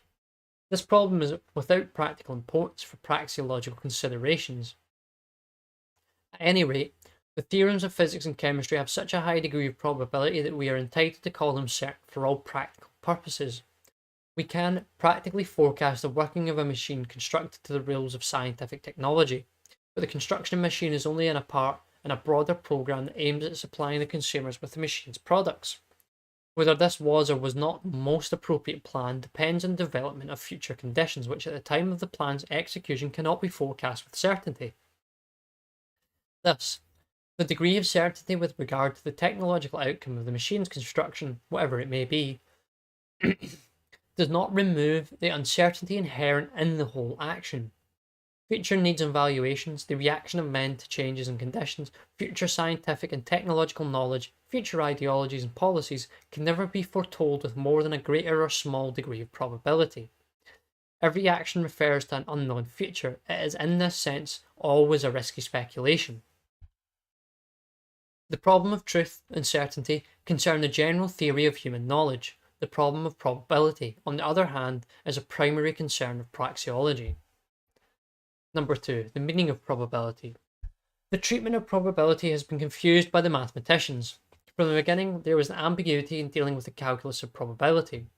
When the Chevalier de Mer consulted Pascal on the problems involved in the games of dice, the great mathematician should have frankly told his friend the truth, namely, that mathematicians cannot be of any use to the gambler in a game of pure chance. Instead, he wrapped his answer in the symbolic language of mathematics, What could easily be explained in a few sentences of mundane speech was expressed in a terminology which is unfamiliar to the immense majority, and therefore regarded with reverential awe. People suspected that the puzzling formulas contained some important revelations hidden to the uninitiated. They got the impression that a scientific method of gambling exists, that the esoteric teachings of mathematics provide a key for winning. Well, thank you, whoever you are. I watches the Watchman for making a donation to the fund. It is greatly appreciated, as are as also anyone who shares the fund as well, because that's half the battle is getting eyes on it. The heavenly mystic Pascal unintentionally became the patron saint of gambling. The textbooks of the calculus of probability gratuitously propagandize for the gambling casinos precisely because they are sealed books to the layman. No less havoc was spreaded by the equivocations of calculus of probability in the field of scientific research. The history of every branch of knowledge records instances of the misapplication of calculus of probability, which, as John Stuart Mill observed, made the real opprobrium of mathematics. Some of the worst errors have arisen in our day in the interpretation of the methods of physics. The problem of probable inference is much bigger than those problems which constitute the field of the calculus of probability. Only preoccupation with the mathematical treatment could result in the prejudice that probability always means frequency. A further error confused the problem of probability with the problem of inductive reasoning as applied by the natural sciences. The attempt to substitute a universal theory of probability for the category of causality characterizes an abortive mode of philosophizing, very fashionable only a few years ago. A statement is probable if our knowledge concerning its content is deficient. We do not know everything which would be required for a definite decision between true and not true. But on the other hand, we do know something about it. We are in a position to say that we are simply non-liquet or ignoramus. There are two entirely different instances of probability. We may call them class probability or frequency probability and case probability, or the specific understanding of the sciences of human action. The field for the application of the former is the field of natural sciences, entirely ruled by causality. The field of the application of the latter is the field of sciences of human action, entirely ruled by teleology. Oh, give me 2 seconds.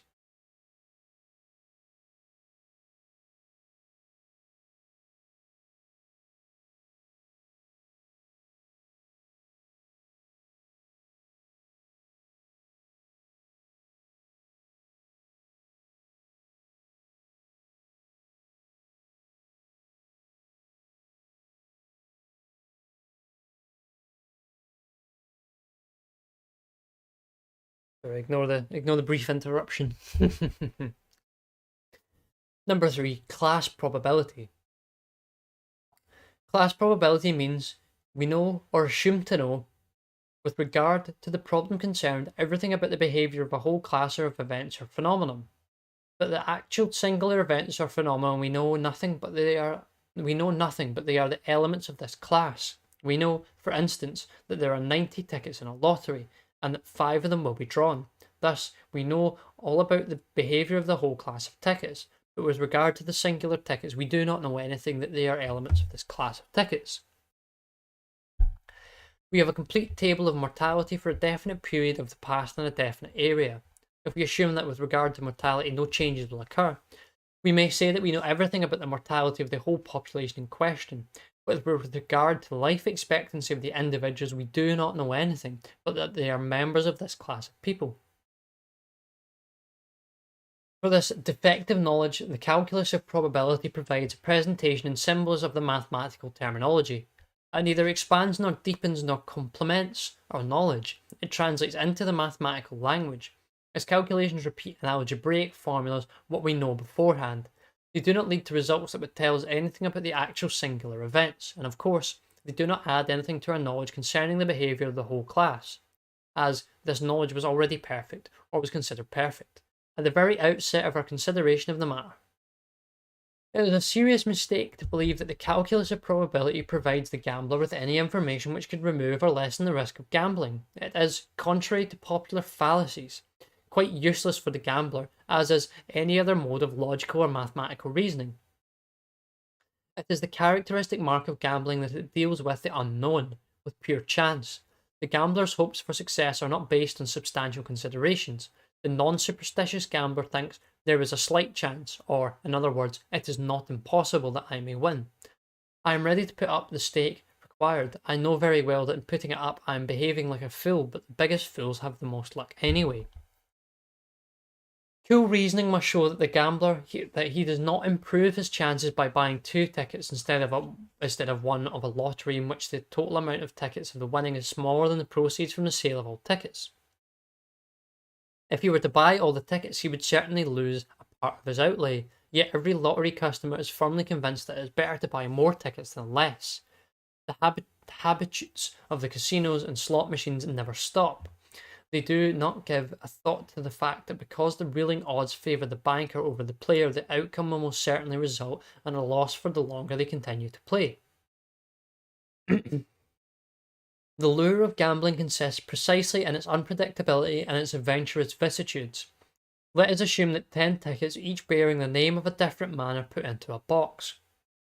One ticket will be drawn, and the man whose name bears it will be liable to pay $100. Then, an insurer can promise to the loser full indemnification if he is in a position to insure each of the 10 for a premium of $10. He will collect $100 and will have to pay the same amount to one of the 10.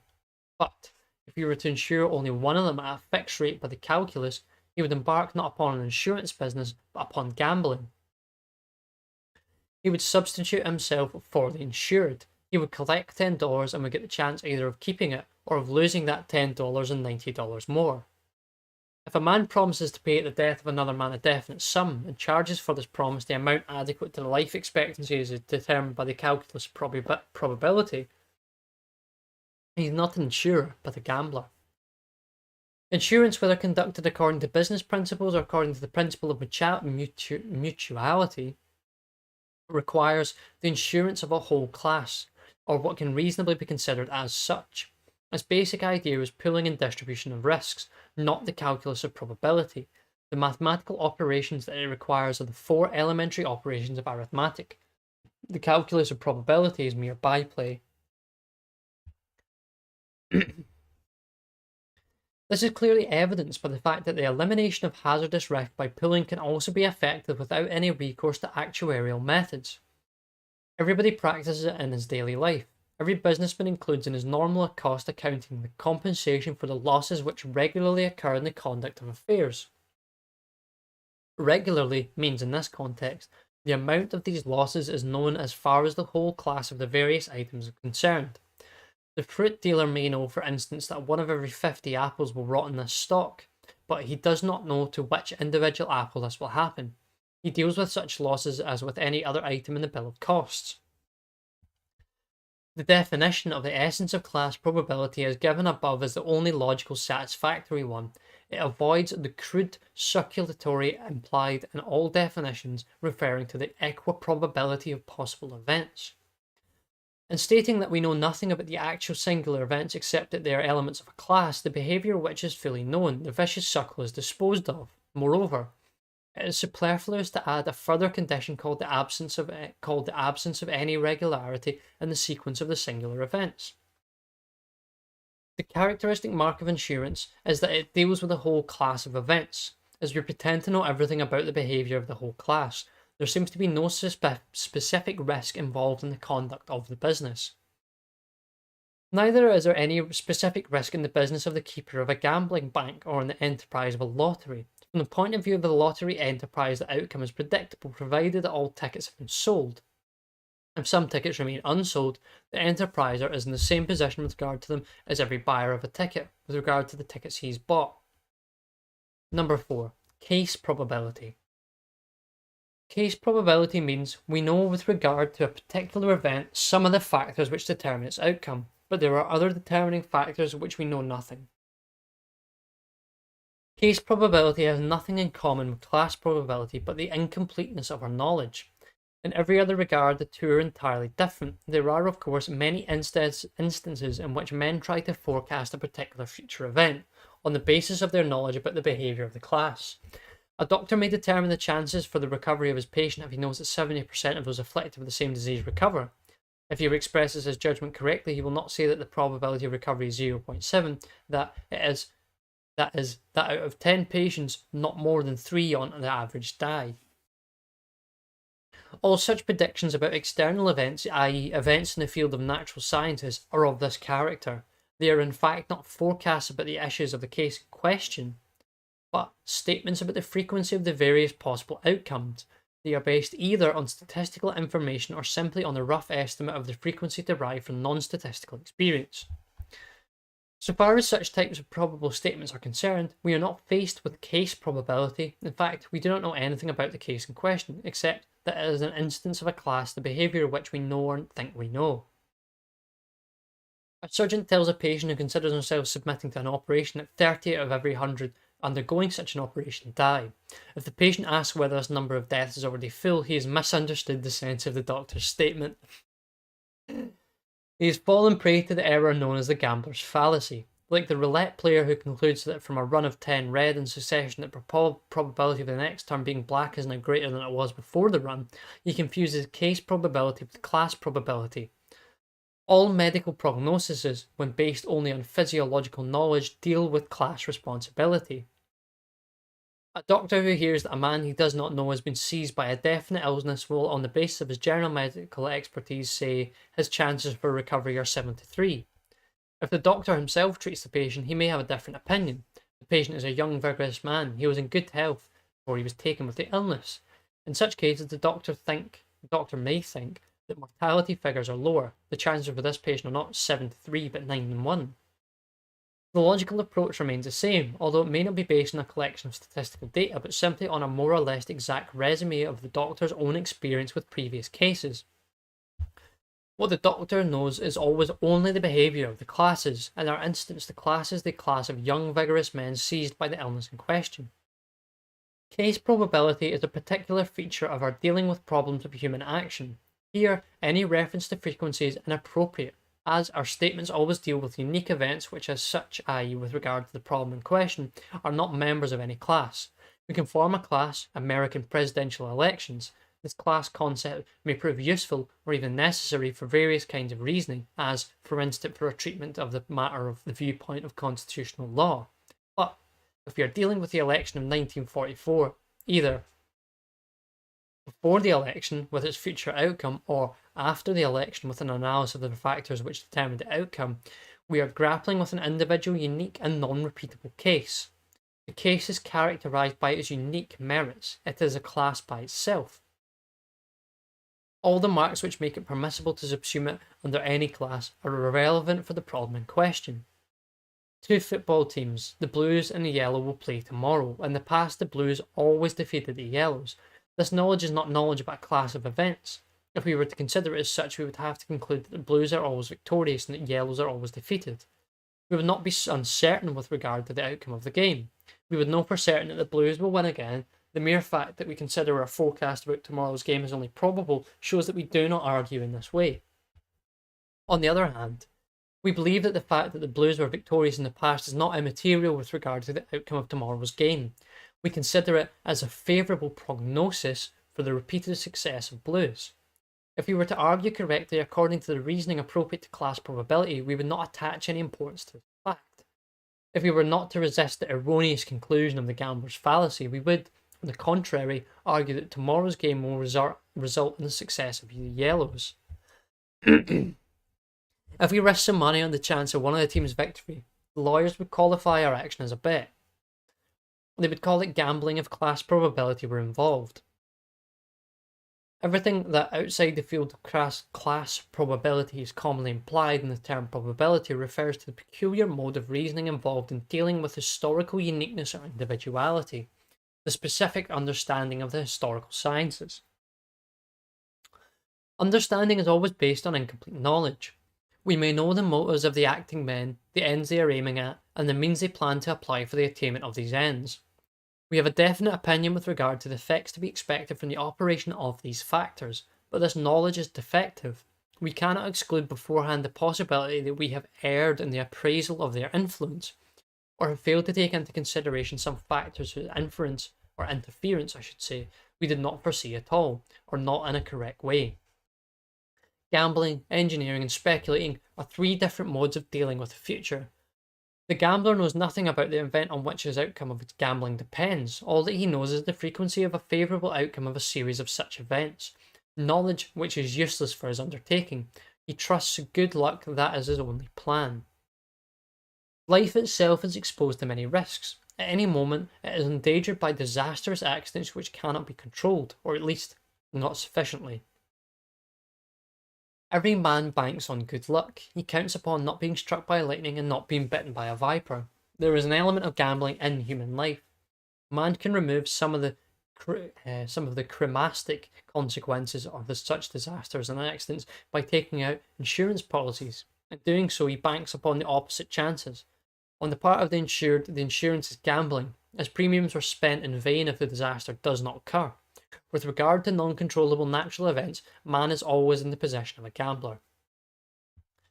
The engineer, on the other hand, knows that everything is needed for a technologically satisfactory solution of his problem, the construction of a machine. As far as some fringes of uncertainty are left in his power to control, he tries to limit them by taking safety margins. The engineer knows only soluble problems and problems which cannot be solved under the present state of knowledge. He may sometimes discover from adverse experience that his knowledge was less complete than he had assumed, and that he failed to recognize the intermediateness of some issues which he thought he was able to control. He was less complete than he had assumed, and that he failed to recognize the indeterminateness of some issues which he thought he was able to control.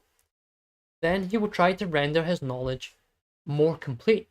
Of course, he can never eliminate altogether the element of gambling present in human life, but it is his principle to operate only within an orbit of certainty.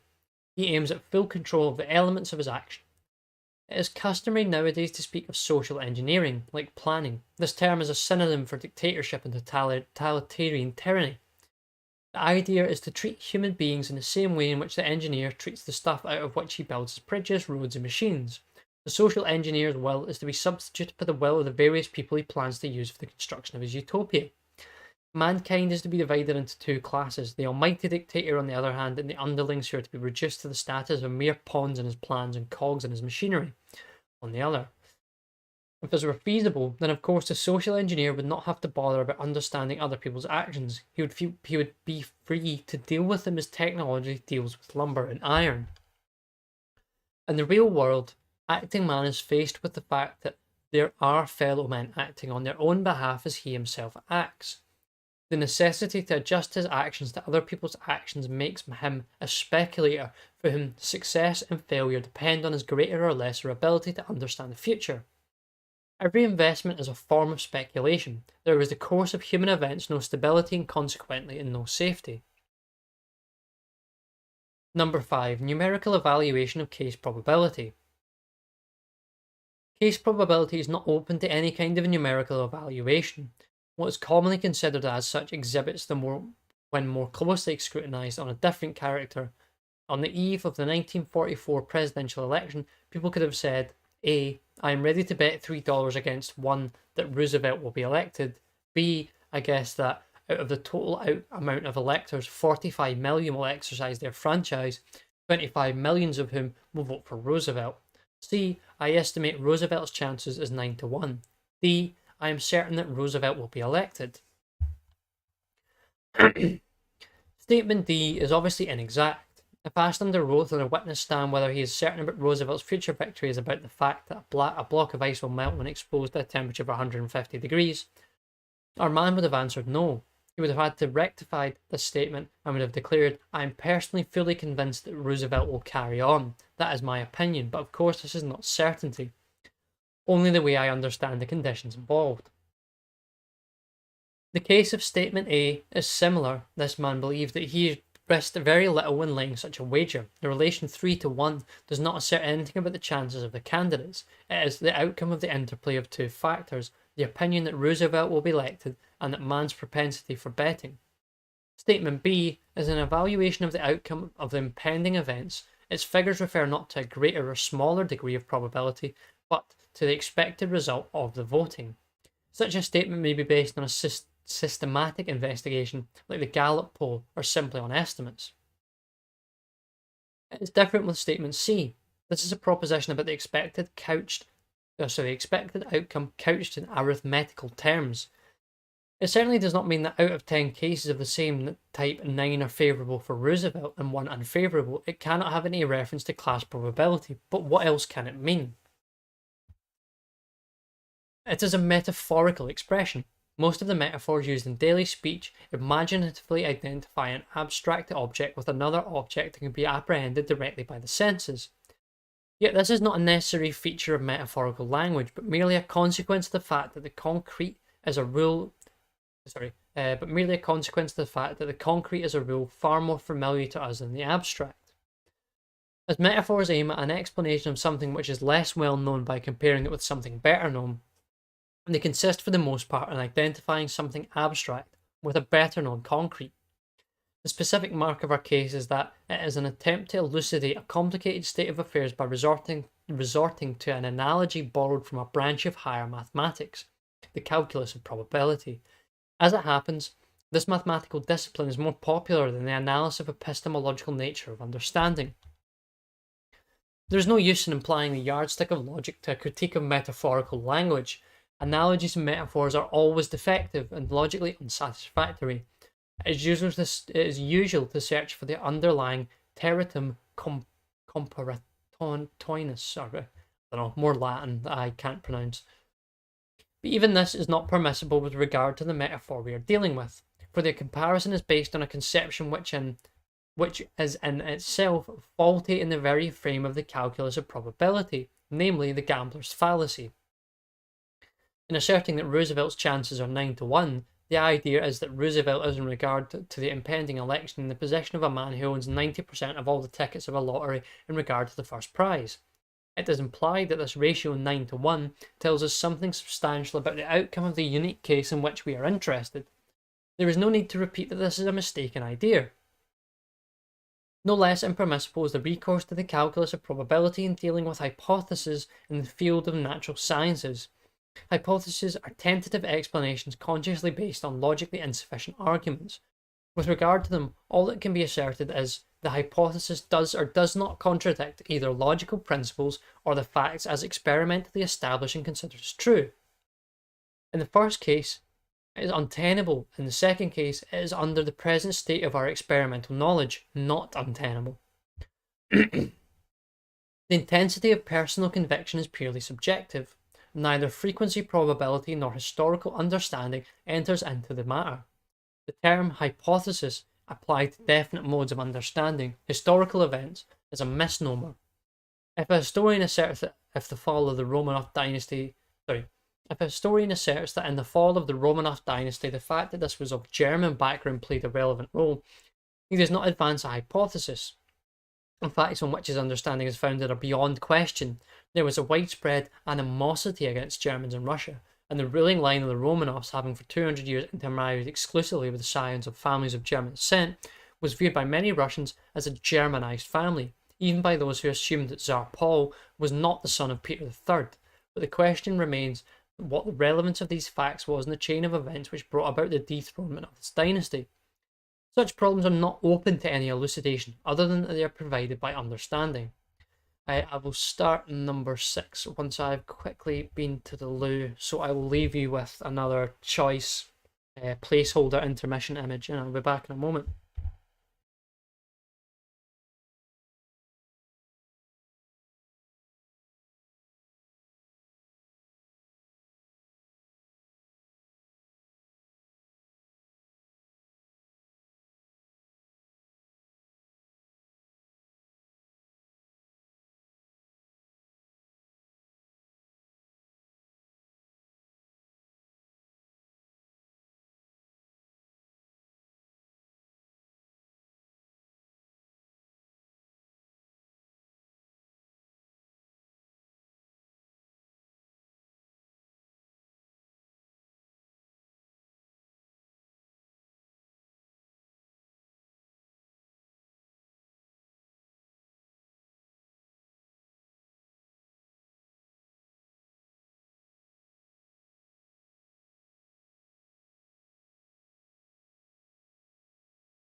Right. I suppose I should say, for anyone that has somehow managed to fill in halfway through, I'm currently doing a segmented live reading of Ludwig von Mises's Human Action as part of a fundraising sort of exercise, so that I can make it to the Mises Institute in July of this year and take advantage of the scholarship opportunity they've very graciously given to me. So if you want to give to the fund, you can have a look in either the description or the pinned message in the chat. As you can just see that I've just refreshed it there, I can now see iWatches, the Watchman's donation has just come in of £25. So thank you very much for that. And I suppose I shall crack on. Get some first.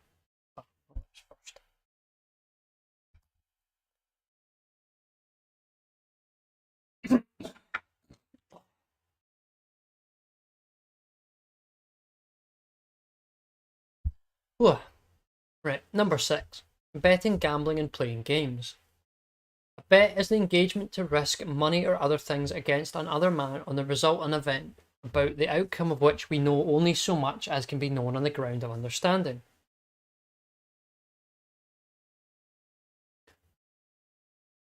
Thus, people may bet on the results of an impending election or a tennis match, or they may bet on whose opinion concerning the content of a factual assertion is right and whose is wrong. Gambling is the engagement of money, or the engagement to risk money or other things against other man on the result of an event about which we do not know anything more than is known on the ground of knowledge concerning the behaviour of the whole class. Sometimes betting and gambling are combined. The outcome of the horse race depends both on human action on the part of the owners of the horse, the trainer and the jockey, and on the non-human factors, the quality of the horse. Oh yes, and as Grumps just put in the chat there is also a PayPal link too, which someone seems to have donated to as well today. I'm not too sure who that is because I can't see the page for that, but whoever you are, thank you very much. Sometimes where were we again? Most of those risking money on the turf are simply gamblers, but the experts believe they know something by understanding the people involved. As far as this factor influences their decision, they are bettors. Furthermore, they pretend to know the horses. They make a prognosis on the ground of their knowledge of the behaviour of the classes of horses to which they assign the various competing horses. So far, they are gamblers. Later chapters on this book deal with later chapters on this book deal with the methods business apply in handling the problems of uncertainty of the future. On this point of our reasoning, only one more observation must be made. Embarking upon games can either be an end or a means. It is an end for people who yearn for the stimulation and excitement with which the vicissitudes of a game provide them, or whose vanity is flattered by the display of their skill and superiority in playing a game which requires cunning and expertness. It is a means for professionals who want to make money by winning. Playing a game can therefore be called an action, but it is not permissible to reverse this statement and to call every action a game or to deal with all actions as if they were games. The immediate aim in playing a game is to defeat the partner according to the rules of the game. This is a peculiar and special case of acting. Most actions do not aim at anybody's defeat or loss. They aim at an improvement in conditions. It can happen that this improvement is attained at some other men's expense, but this is certainly not always the case. It is, to put it mildly, certainly not the case with the regular operation of a social system based on the division of labour. There is not the slightest analogy between playing games and the conduct of business within a market economy. The card player wins money by outsmarting his antagonist. The businessman makes money by supplying customers with goods they want to acquire. There may exist an analogy between the strategy of a card player and to that of a bluffer. There is no need to investigate this problem. He who interprets the conduct of a business as trickery is on the wrong path. The characteristic feature of games is the antagonism of two or more players or groups of players. The characteristic feature of business within a society, i.e., with an order based on the division of labour, is concord with the endeavours of its members. As soon as they begin to antagonize one another, a tendency towards social disintegration emerges. Within the frame of a market economy, competition does not involve antagonism in the sense which this term is applied to the hostile clash of incompatible interests. Competition, it is true, may sometimes or may very often evoke in the competitors those passions of hatred and malice which usually accompany the intention of inflicting evil to.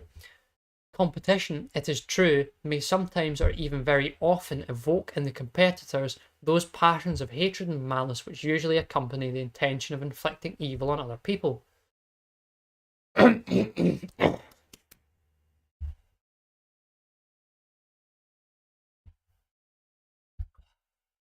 Psychologists are therefore prone to confuse combat and competition, but praxeology must be aware of such artificial and misleading equivocations. From its point of view, there exists a fundamental difference between catalactic competition and combat. Competitors aim at excellence and preeminence and accomplishments within a system of mutual cooperation. The function of competition is to assign every member of a social system that position in which he best serves the whole of society and all its members. It is a method of selecting the most able man for each performance. Where there is social cooperation, there some variety of selection must be applied. Only where the assignment of various individuals to various tasks is affected by the dictator's decision alone, and the individuals concerned do not aid the dictator by endeavours to represent their own virtues and abilities in the most favourable light, there is no competition. We will have to deal at a later stage of our investigations with the function of competition. At this point, we must only emphasise that it is misleading to apply this terminology of mutual extermination to the problems of mutual cooperation as it works within a society. Military terms are inappropriate for the description of business operations. It is, e.g., a bad metaphor to speak of the conquest of a market. There is no conquest in the fact that one firm offers better or cheaper products than its competitors. There is strategy in business only in a metaphorical sense. Praxeological knowledge makes it possible to. Section number 7, Praxeological prediction. Praxeological knowledge makes it possible to predict with apodictic certainty the outcomes and modes of action, but, of course, such prediction can never imply anything regarding quantitative matters. Quantitative problems are in the field of human action open to no other elucidation than that by understanding. We can predict, as will be shown later, that other things being equal, a fall in the demand for A will result in the price of A. Will result in a drop in the price of A. But we cannot predict the extent of this drop. The question can be answered only by understanding. The fundamental deficiency implied in every quantitative approach to economic problem consists in the neglect of the fact that there are no constant relations between what are called economic dimensions. There is neither constancy nor continuity in the valuations and in the formation of exchange ratios between various commodities. Every new datum brings about a reshuffling of the whole price structure. Understanding, by trying to grasp what is going on in the minds of men concerned, can approach the problem of forecasting future conditions. We may call this method unsatisfactory, and the positivist may arrogantly scorn it. But such arbitrary judgments must not and cannot obscure the fact that understanding is the only method of dealing with the uncertainty of future conditions.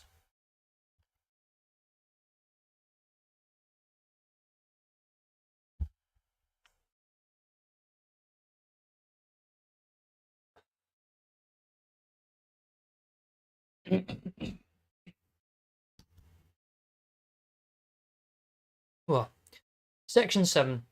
Action within the world. Number 1. The law of marginal utility. Action sorts and grades. Originally, it knows only ordinal numbers, not cardinal numbers. But the external world to which acting man must adjust his conduct is a world of quantitative determinateness.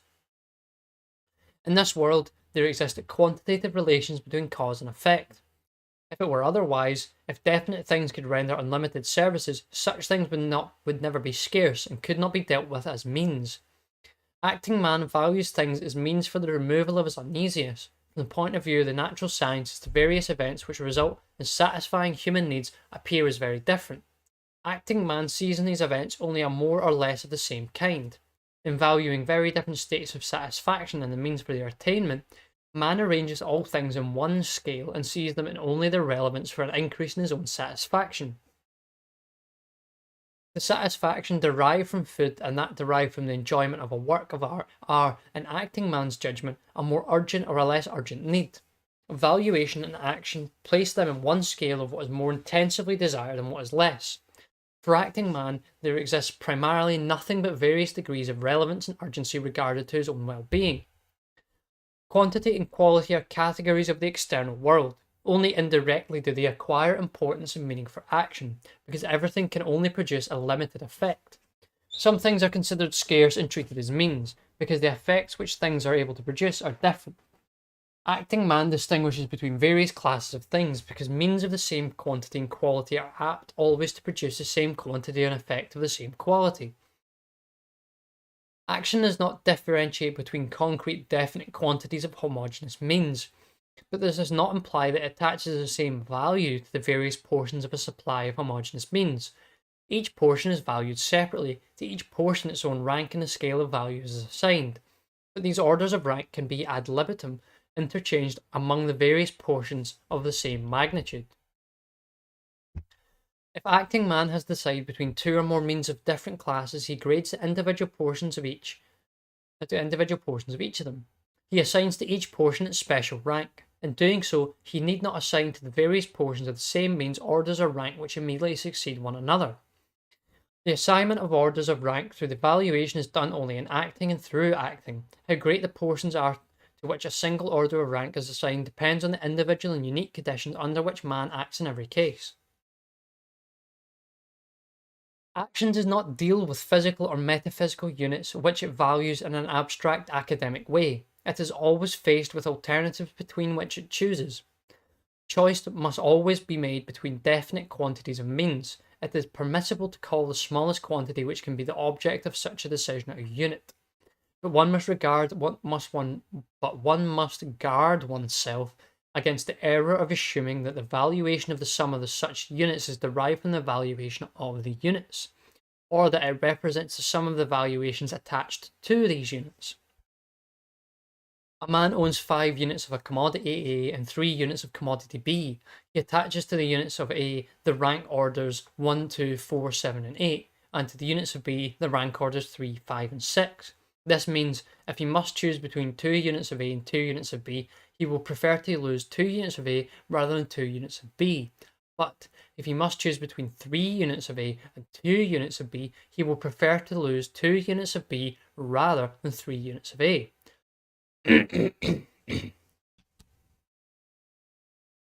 What counts always and alone in valuing a compound of several units is the utility of the compound as a whole, i.e., the increment in well-being dependent upon it, or what is the same, the impairment of well-being which its loss must bring about. There are no arithmetical processes involved, neither adding nor multiplying. There is a valuation of the utility dependent upon the having of the portion, compound, or supply in question.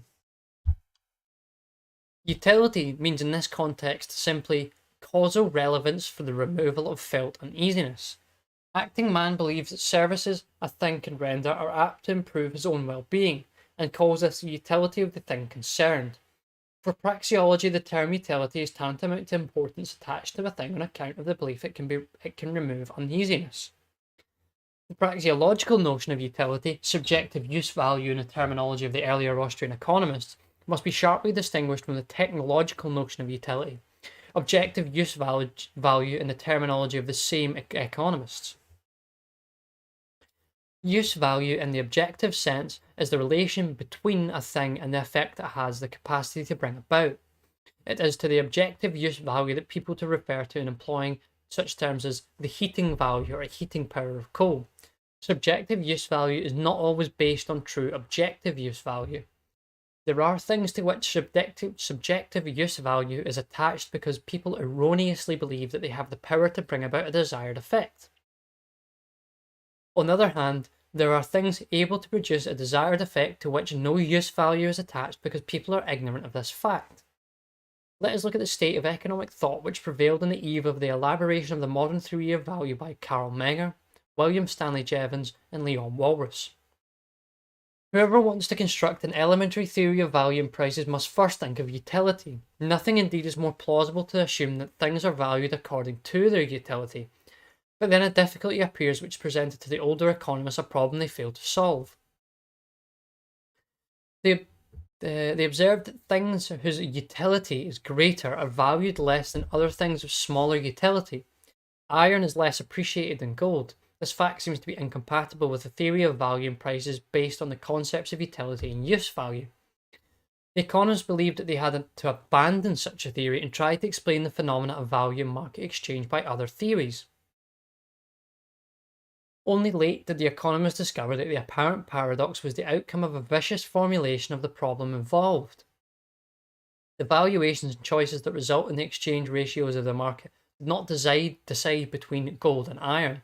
Acting man is not in a position in which he must choose between all the gold and all the iron. He chooses at a definite time and place under definite conditions between a strictly limited quantity of gold and a strictly limited quantity of iron. His decision in choosing between 100 ounces of gold and 100 tons of iron does not depend at all on the decision he would make if he were in the highly improbable situation of choosing between all the gold and all the iron. What counts alone for his actual choice is whether, under existing conditions, he considers the direct or indirect satisfaction which 100 ounces of gold could give him as greater or smaller than the direct or indirect satisfaction he could derive from the 100 tons of iron. He does not express an academic or philosophical judgment concerning the absolute value in gold and iron. He does not determine whether gold or iron is more important for mankind. He does not prorate as an author of books on the philosophy of history or on ethical principles. He simply chooses between two satisfactions, both of which he cannot have together. To prefer and to set aside, and the choices and decisions on which they are results are not acts of measurement.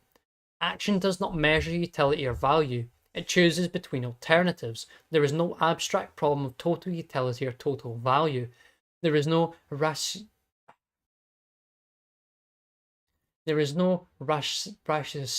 operation which could lead from the valuation of a definite quantity of or smaller. Start that one again. There is no ratiocinative operation which could lead from the valuation of a definite quantity or number of things to the determination of the value of a greater or smaller quantity or number. There is no means of calculating the total value of a supply if only the value of its parts are known. There is no means of establishing the value of a part of supply if only the value of the total supply is known. There are, in the sphere of values and valuations, no arithmetical operations. There is no such thing as a calculation of values. The valuation of the total stock of two things can differ from the valuation of the parts of these stocks.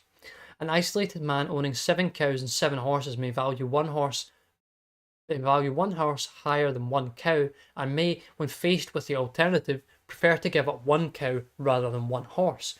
But at the same time, the same man, when faced with the alternative choosing between his whole supply of horses and his whole supply of cows, may prefer to keep the cows and to give up the horses. The concept of total utility and total value are meaningless if not applied to a situation in which people must choose between total supplies. The concepts of total utility and total value. Read that one already.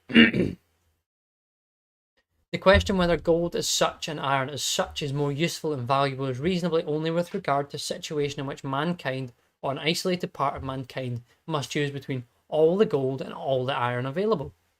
The judgment of value refers only to the supply with which the concrete act of choice is concerned. A supply is ex deficient, always composed of homogeneous parts, each of which is capable of rendering the same services and of being substituted for any other part. It is therefore immaterial for the act of choosing which particular parts form its object. All parts, units of the available stock, are considered as equally useful and valuable if the problem of giving up one of them is raised. If the supply decreased by the loss of one unit, acting man must decide anew how to use the various units of the remaining stock. It is obvious that the smaller stock cannot render all the services that the greater stock could. The employment of the various units which under this new disposition is no longer provided for was, in the eyes of acting man, the least urgent employment among all of those for which he had previously assigned the various units of the greater stock. The satisfaction which he derived from the use of one unit for this employment was the smallest among the satisfactions which the units of the greater stock had rendered to him. It is only the value of this marginal satisfaction on which he must decide if the question of renouncing one unit of the total stock comes up. When faced with the problem of the value to be attached to one unit of homogeneous supply, man decides on the basis of the value of the least important use he makes of the units of the whole supply. He decides on the basis of marginal utility.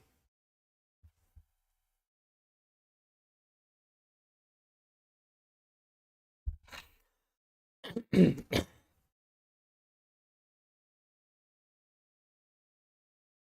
man is faced with the alternative of giving up either one unit of his supply of A or one unit of his supply of B, he does not compare the total value of his total stock of A with the total value of his stock of B. He compares the marginal values both of A and of B.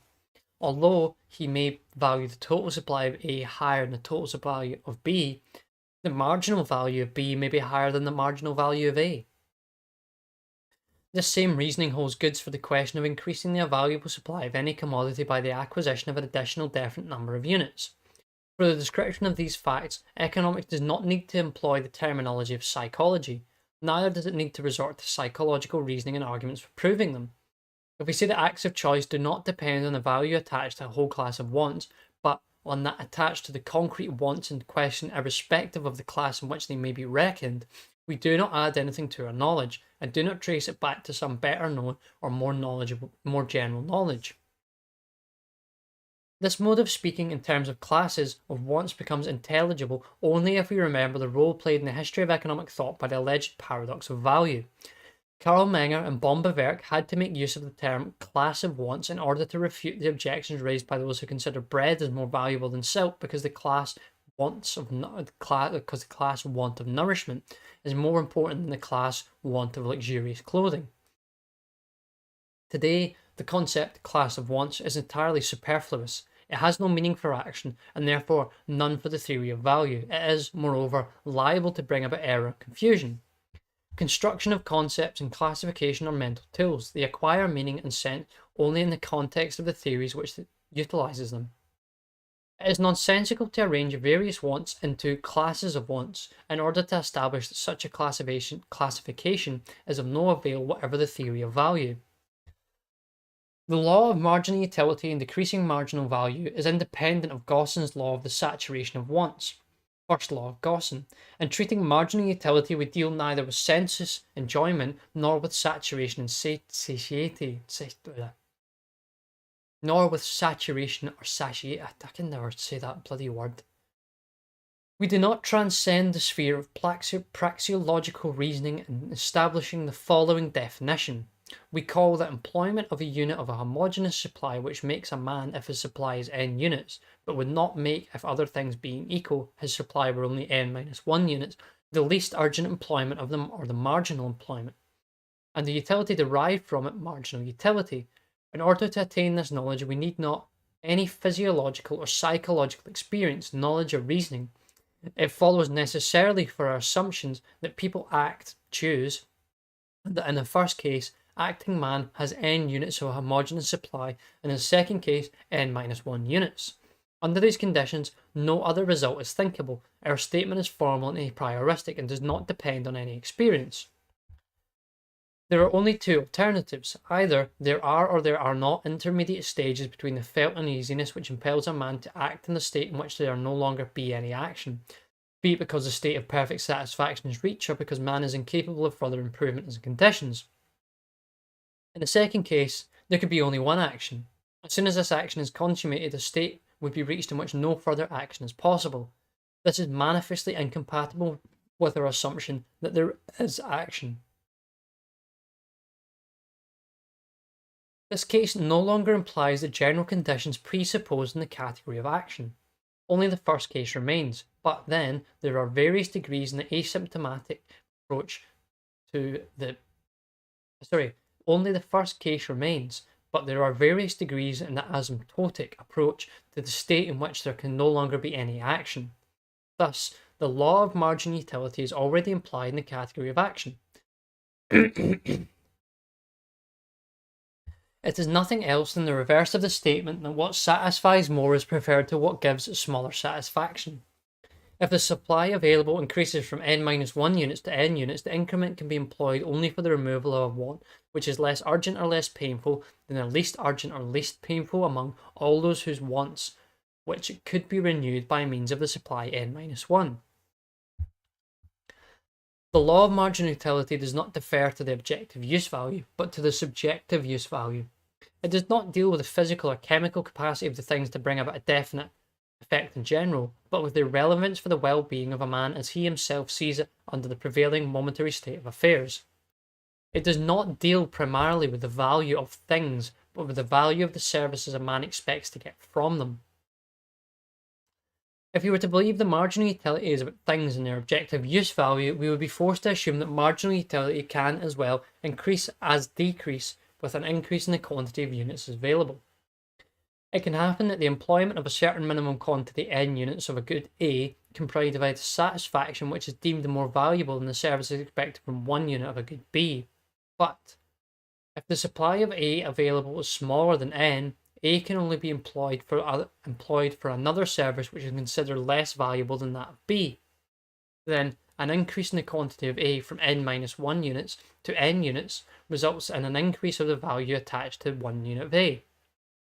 The owner of 100 logs may build a cabin which protects him against rain better than a raincoat. But if fewer than 30 logs are available, he can only use them for a berth that protects him against the dampness of the soil. As the owner of 95 logs, he will be prepared to forsake the raincoat in order to get 5 more logs. As the owner of 10 logs, he would not abandon the raincoat even for 10 logs. A man whose savings amount to $100 may not be willing to carry out some work for a new remuneration of $200. But if savings were $2,000 and he were extremely anxious to acquire an indivisible good which cannot be bought less for... Well, I'm all over the place all of a sudden. A man whose savings amount to $100 may not be willing to carry out some work for a remuneration of $200. But if his savings were $2,000 and he were extremely anxious to acquire an indivisible good which cannot be bought for less than $2,100, he would be ready to perform this work for $100. All this is in perfect agreement with the rightly formulated law of marginal utility, according to which value depends on the utility of the services expected. There is no question of any such thing as a law of increasing utility. The law of marginal utility must be confused neither with Bernoulli's doctrine de mensura sortis nor with the Weber-Fechner law. At the bottom, Bernoulli's contribution were the generally known and never disputed facts that people are eager to satisfy the more urgent wants before they satisfy the less urgent, and that a rich man is in a position to provide better for his wants than a poor man. But the inferences Bernoulli drew from these truisms are all wrong. He developed a mathematical theory that the increment in gratification diminishes with the increase in a man's total wealth. His statement that as a rule it is highly probable that for a man whose income is 5,000 ducats, 1 ducat means not more than 1/2 for a man with an income of 2,500 ducats is merely fanciful. Let us set aside the objection that there is no means of drawing comparisons other than entirely arbitrary ones between the valuations of various people. Bernoulli's method is no less inadequate for the evaluations of the same individual with various amounts of income. You do not see that all that can be said about the case in question is that, with increasing income, every new increment is used for the satisfaction of a want less urgently felt than the least urgently felt want already satisfied before this increment took place.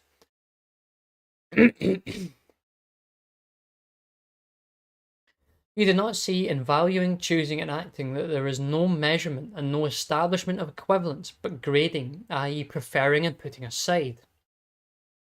Thus, neither Bernoulli nor the mathematicians and economists who adopted his mode of reasoning could succeed in solving the paradox of value. The mistakes inherent in the confusion of the Weber-Fechner law of psychophysics and the subjective theory of value have already been attacked by Max Weber. Max Weber, it is true, was not sufficiently familiar with economics and was too much under the sway of his historicism to get a correct insight to the fundamentals of economic thought. But ingenious intuition provided him with a suggestion of a way towards a correct solution. The theory of marginal utility, he asserts, is not psychologically substantiated, but rather, if in an epistemological term is to be applied, pragmatically, i.e., on the employment of the categories means and ends, or ends and means, as it were. If a man wants to remove a pathological condition by taking a definite quantity of a remedy, the intake of a multiple will not bring about a better effect. The surplus will either have no effect other than the appropriate dose, the optimum, or it will have detrimental effects. The same is true for all kinds of satisfactions, although the optimum is often reached only by the application of a large dose, and the point at which the further increments produced detrimental effects is often far away. This is so because our world is a world of causality and of quantitative relations between cause and effect.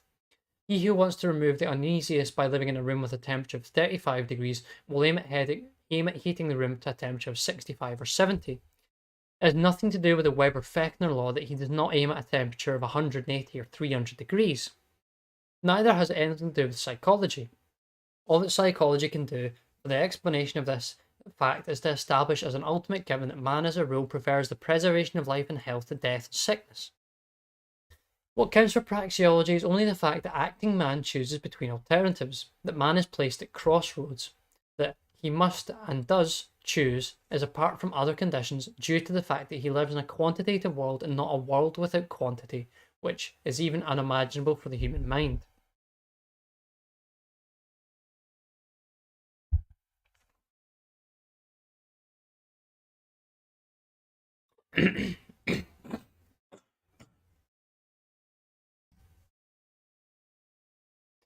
The confusion of marginal utility in the Weber-Fechner law originated from the mistake of looking only at the means for the attainment of satisfaction and not at the satisfaction itself. If the satisfaction had been thought of, the absurd idea would not have been adopted of explaining. If the satisfaction had been thought of, the absurd idea would not have been adopted of explaining the configuration of the desire for warmth by referring to the decreasing intensity of the sensation of successive increments in intensity of stimuli. The average man does not want to raise the temperature of his bedroom to 120 degrees, has no reference whatsoever to the intensity of the sensation for warmth. That man does not heat his room to the same degree as other normal people do, and as he himself probably would do, if he were not more intent upon buying a new suit or attending the performance of a Beethoven symphony, cannot be explained by the methods of the natural sciences. Objective and open to a treatment by the methods of the natural sciences, there are only the problems of objective use value. The valuation of objective use value on the part of acting man is another thing.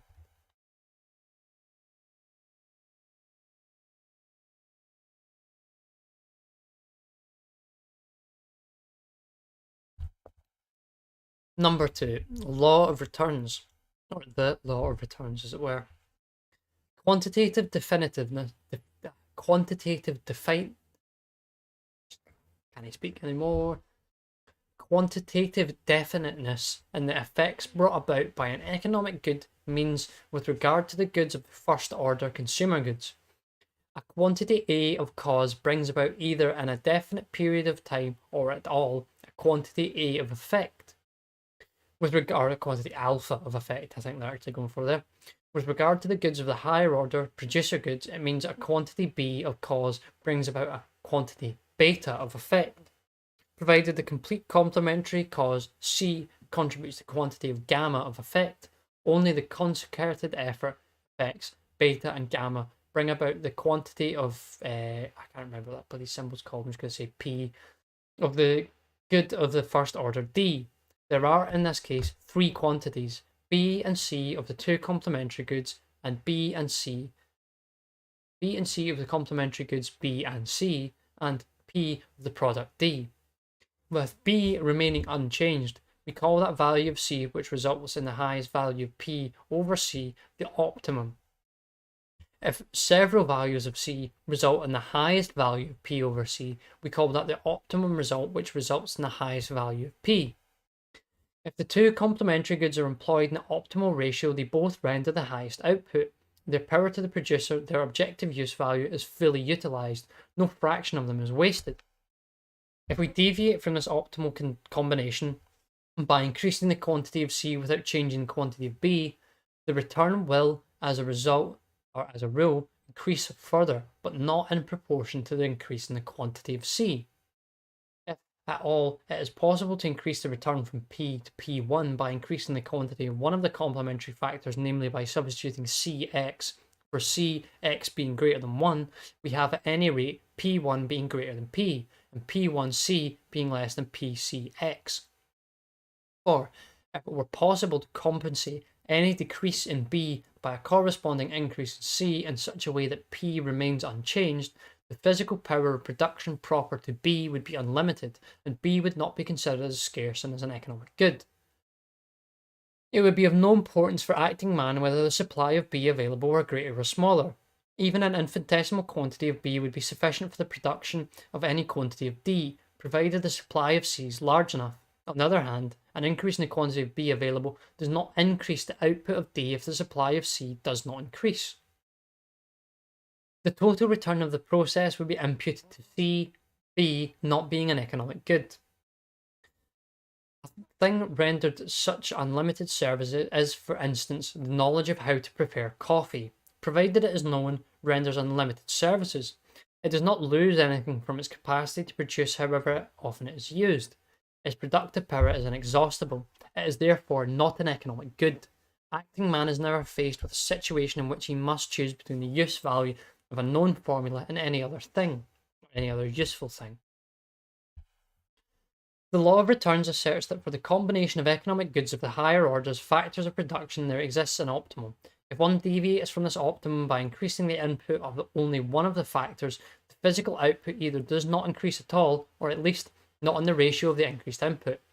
This law, as has been demonstrated above, is implied in the fact that the quantitative definiteness of the effects brought about by any economic good is a necessary condition of it being an economic good. That there is such an optimum of combination is all that the law of returns, popularly called the law of diminishing returns, teaches. There are many other questions which it does not answer at all, and can only be solved by a posteriori by experience.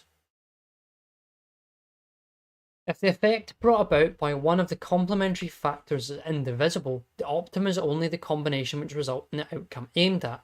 In order to dye a piece of wool to a definite shade, a definite quantity of dye is required. A greater or smaller quantity would frustrate the aim sought. He who has more colouring matter must leave the surplus unused. He who has a smaller quantity can only dye a part of the piece. The diminishing return results in this instant in the complete uselessness of the additional quantity which must not even be employed because it would thwart the design.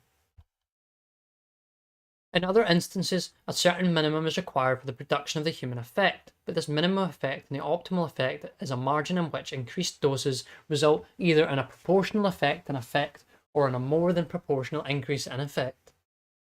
In order to make a machine turn, a certain minimum of lubricant is required. Whether an increase of lubricant above this minimum increases the machine's performance in proportion to the increase in the amount applied, or in a greater extent, can only be ascertained by technological experience. The law of returns does not answer the following questions. 1. Whether or not the optimum dose is the only one that is capable of producing the effects sought. Whether or not there is a rigid limit with any increase in the amount of the variable factor is quite useless. And number 3. Whether the decrease in output brought about by progressive deviation from the optimum and the increase in the output brought about by the progressive approach to the optimum result in proportional or non-proportional changes in output per unit of the variable factor.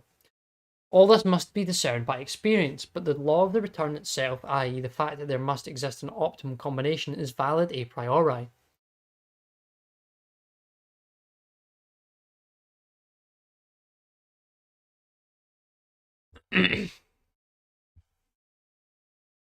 The Malthusian law of population and the concepts of absolute overpopulation, underpopulation, and optimal population derived from it are the application of the law of returns to a special problem. They deal with the changes in the supply of human labour, other factors being equal. Because people, for political considerations, wanted to reject the Malthusian law, they fought with passion but with faulty arguments against the law of returns, which, incidentally, they knew only as the law of diminishing returns of the use of capital and labour on land. Today we no longer need to pay any attention to these idle remonstrances.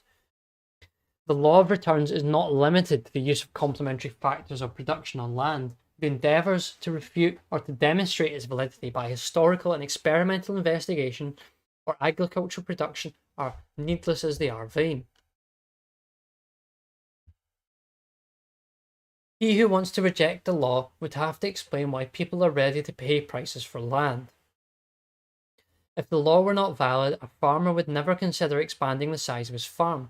He would be in a position to multiply indefinitely the return of any price or any piece of soil by multiplying his input for capital and labour. People have sometimes believed that while the law of diminishing returns is valid in agricultural production, with regard to the processing industries, a law of increasing returns prevails.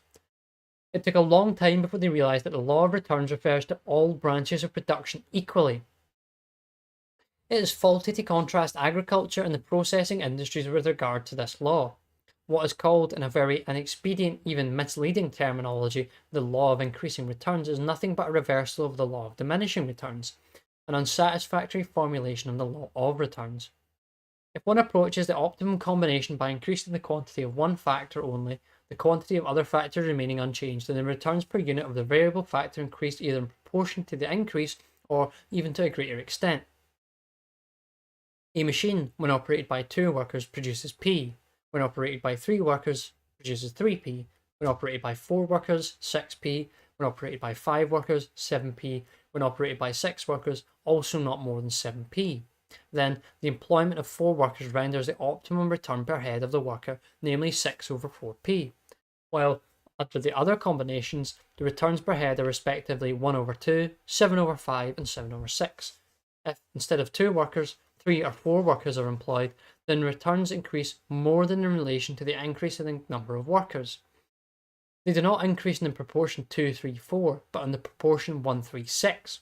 We are faced with increasing returns per head of the worker, but this is nothing else than the reverse of the law of diminishing returns. If a plant or enterprise deviates from the optimum combination of the factors employed, it is less efficient than a plant or enterprise for which the deviation from the optimum is smaller. Both in agriculture and in the processing industries, many factors of production are not perfectly divisible.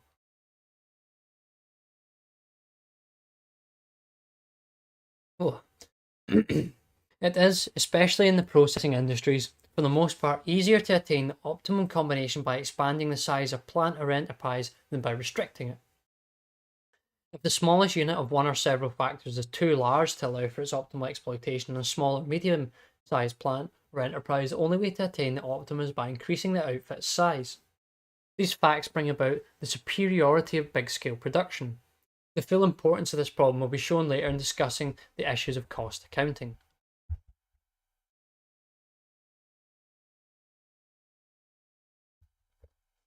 Number 3. Human labour as a means. The employment of the physiological functions and manifestations of human life as a means is called labour. The display of the potentialities of human energy and vital processes which the man whose life they manifest is not used for the attainment of external ends, different from the mere running of these processes and from the physiological role they play in the biological consummation of his own vital economy, is not labour, it is simply life. Man works in using his forces and abilities as means for the removal of his uneasiness and in substituting purposeful exploitation of his vital energy for the spontaneous and carefree discharge of his faculties and nerve tensions. Labour is a means, not an end in itself. Every individual has only a limited capacity of energy to expand, and every unit of labour can only bring about a limited effect. Otherwise, human labour would be available in abundance. It would not be scarce, and it would not be considered as a means for the removal of uneasiness and economised as such. In a world which labour is economised only on account of its being available in a quantity insufficient to attain all ends for which it can be used as a means, the supply of labour available would be equal to the whole quantity of labour which all men together are able to expend. In such a world, everybody would be eager to work until he had completely exhausted his momentary capacity to work. The time which is not required for recreation and restoration of the capacity to work used up by previous working would be entirely devoted to work. Every non-utilisation of the full capacity to work would be deemed a loss. Through the performance of more work, one would have increased one's well-being. That a part of the available potential remained unused would be appraised as a forfeiture of well-being not compensated by any corresponding increase in well-being. The very idea of laziness would be unknown. Nobody would think, I could possibly do this or that, but it is not worthwhile, it does not pay, I prefer my leisure. Everybody would consider his whole capacity to work as a supply of factors of production which he would be anxious to utilise completely. Even a chance of the smallest increase in well-being would be considered a sufficient incentive to work more if it happened that at the instant no more profitable use can be made of the quantity of labour concerned.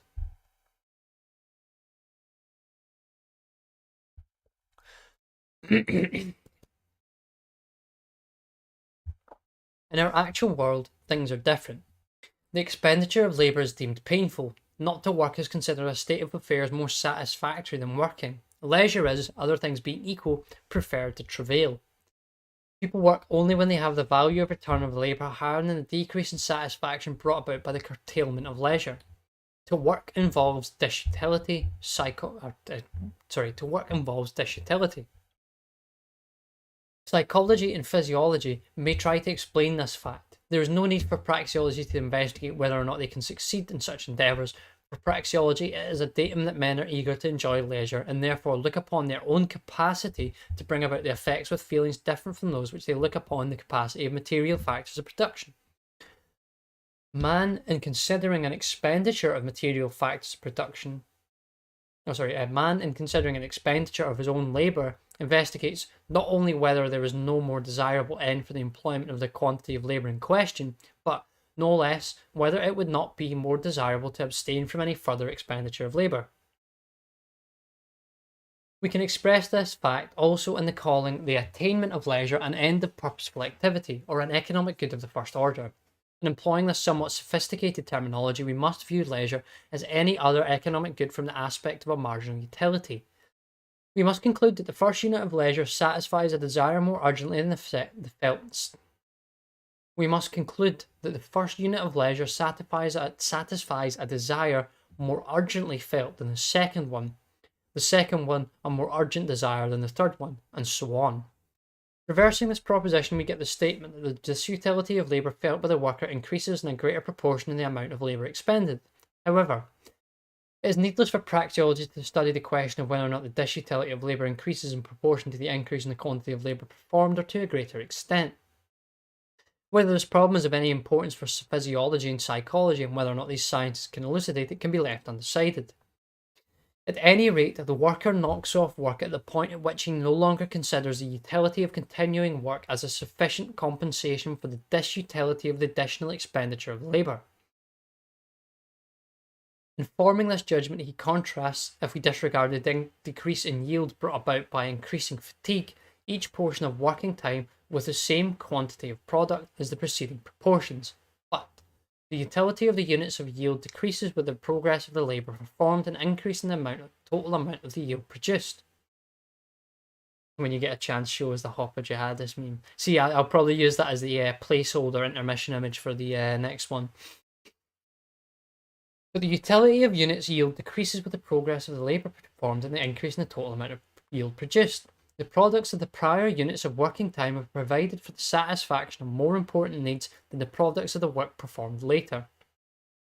The satisfaction of these less important needs may not be considered as a sufficient reward for the further continuation of work, although they are compared with the same quantities of physical output.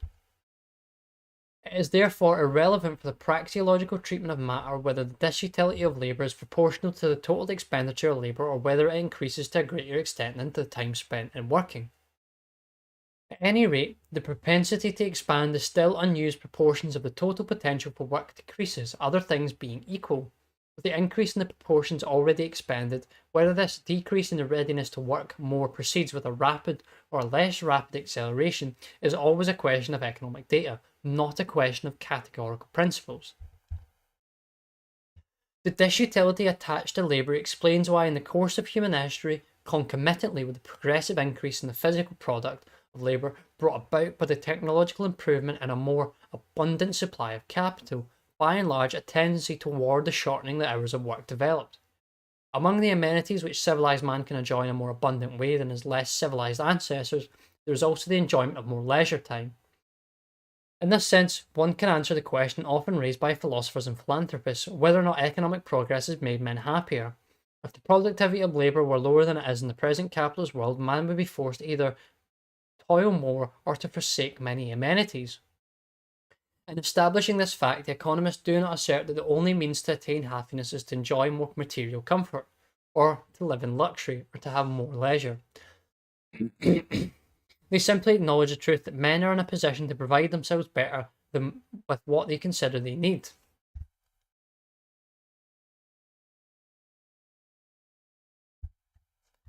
The fundamental praxeological insight that men prefer what satisfies them more to what satisfies them less, and that they value things on the basis of their utility, does not need to be corrected or complemented by an additional statement concerning a disutility of labour.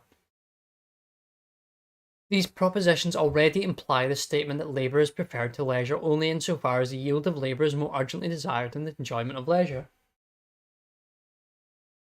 The unique position which the factor labour occupies in our world is due to the non-specific character. All nature-given primary factors of production, i.e. all those natural things and forces that man can use for improving his state of well-being, have specific powers and virtues. There are ends for whose attainment they are more suitable, ends for which they are less suitable, and ends for which they are altogether unsuitable. But human labour is both suitable and indispensable for the performance of all thinkable process and the modes of production. It is, of course, impermissible to deal with labour as such in general. It is a fundamental mistake not to see that men and their abilities to work are different. The work a certain individual can perform is more suitable for some ends, less suitable for other ends, and altogether unsuitable for still other ends. It was of the deficiencies of classical economics that it did not pay enough attention to this fact and did not take into account in the construct of its theory of value, prices and wage rates. Men do not recognise labour in general, but the particular kinds of labour available. Wages are not paid for labour expended, but for the achievements of labour, which differ wildly in quality and quantity. The production of each particular product requires the employment of workers able to perform the particular kind of labour concerned. It is absurd to justify the failure to consider this point by reference to the alleged fact that the man may,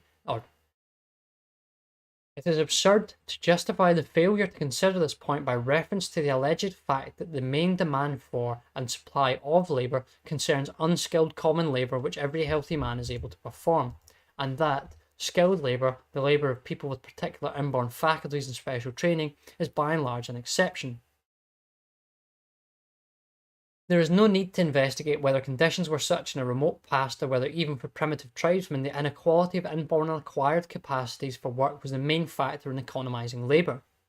In dealing with conditions of civilized peoples, it is impermissible to disregard the differences in the quality of labour performed. Work which various people are able to perform is different because men are born unequal, and because the skill and the experience they acquire in the course of their lives differentiate the capacities still more. And speaking of the non-specific character of human labour, we certainly do not assert that all human labour is of the same quality. What we want to establish is rather that the differences in the kind of labour required for the production of various commodities are greater than the differences in the inborn capacities of men. In emphasising this point, we are not dealing with the creative performances of the genius. The work of the genius is outside the orbit of ordinary human action, and is like a free gift of destiny which comes to mankind overnight. We furthermore disregard the institutional barriers denying some groups of people access to certain occupations and the training they require. The innate inequality of various individuals does not break up the zoological uniformity and homogeneity of the species man into such an extent as to divide the supply of labour into disconnected sections. Thus, the potential supply of labour available for the performance of each particular kind of work exceeds the actual demand for such labour. The supply of every kind of specialised labour could be increased by the withdrawal of workers from other branches and their training. The quantity of need satisfaction is, in none of the branches of production, permanently limited by a scarcity of people capable of performing special tasks. Only in the short run can there emerge a dearth of specialists. In the long run, it can be removed by training people who display the innate abilities required. Labour is the most scarce of all primary means of production because it is in this restricted sense non-specific, and because every variety of production requires the expenditure of labour. Thus, the scarcity of the other primary means of production, i.e. the non-human means of production supplied by nature, becomes for acting man a scarcity of those primary materials of production whose utilisation requires the smallest expenditure of labour. It is the supply of labour available that determines to what an extent the factor nature in each of its varieties can be exploited for the satisfaction of needs. If the supply of labour which men are able and ready to perform increases, production increases too. Labour cannot remain unemployed on account of its being useless for the further improvement of need satisfaction. Isolated, self-sufficient man always has the opportunity of improving his condition by expending more labour. On the labour market of a market society, there are buyers for every supply of labour offered. There can be abundance and superfluity only in segments of labour There can be abundance and superfluity only in segments of the labour market. It results in pushing labour to other segments and an expansion of production in some other provinces of the economic system. On the other hand, an increase in the quantity of land available, other things being equal, could result in an increase in the production only if the additional land is more fertile than the marginal land tilled before. The same is valid with regard to the accumulated material equipment for future production. The serviceableness of capital goods also depends on the supply of labour available. It would be wasteful to use the capacity of existing facilities if the labour required could be employed for the satisfaction of more urgent needs. Complementary factors of production can only be used to the extent allowed by the availability of the most scarce among them. Let us assume that the production of 1 unit of P requires the expenditure of 7 units of A and 3 units of B, and that neither A or B can be used for any production other than that of P. If 49A and 2000B are available, no more than 7P can be produced. The available supply of A determines the extent of the use of B. Only A is considered an economic good, for only A are people ready to pay prices. The full price of P is allowed for 7 units of A. On the other hand, B is not an economic good, no prices are allowed for it.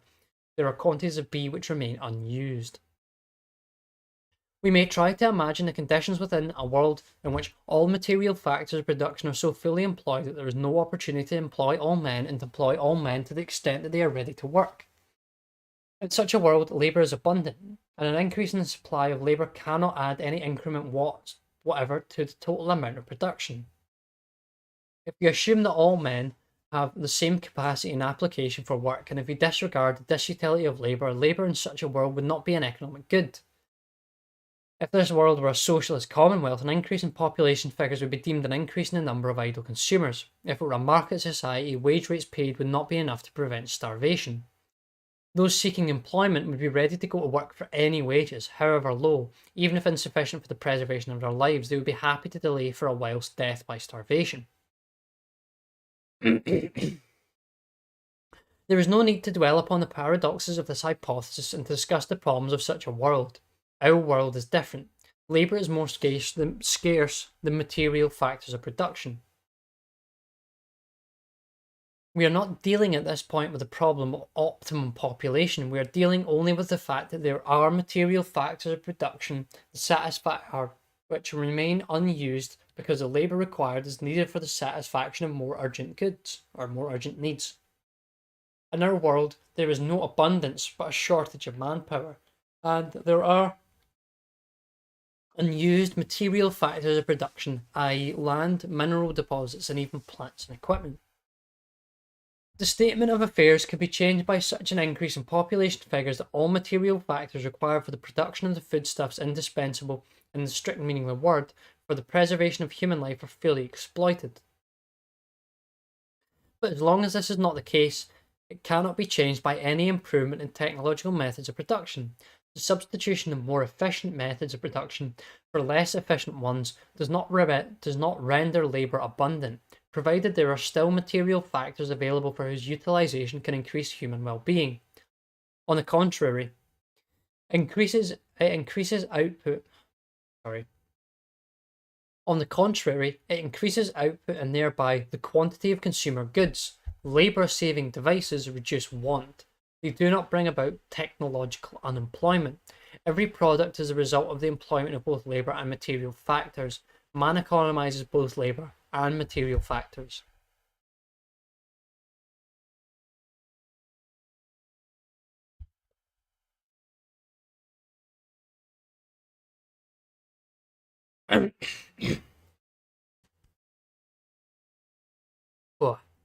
Sorry, my voice is getting a bit ragged, but I'm going to carry on till 5 here, I think, if I can.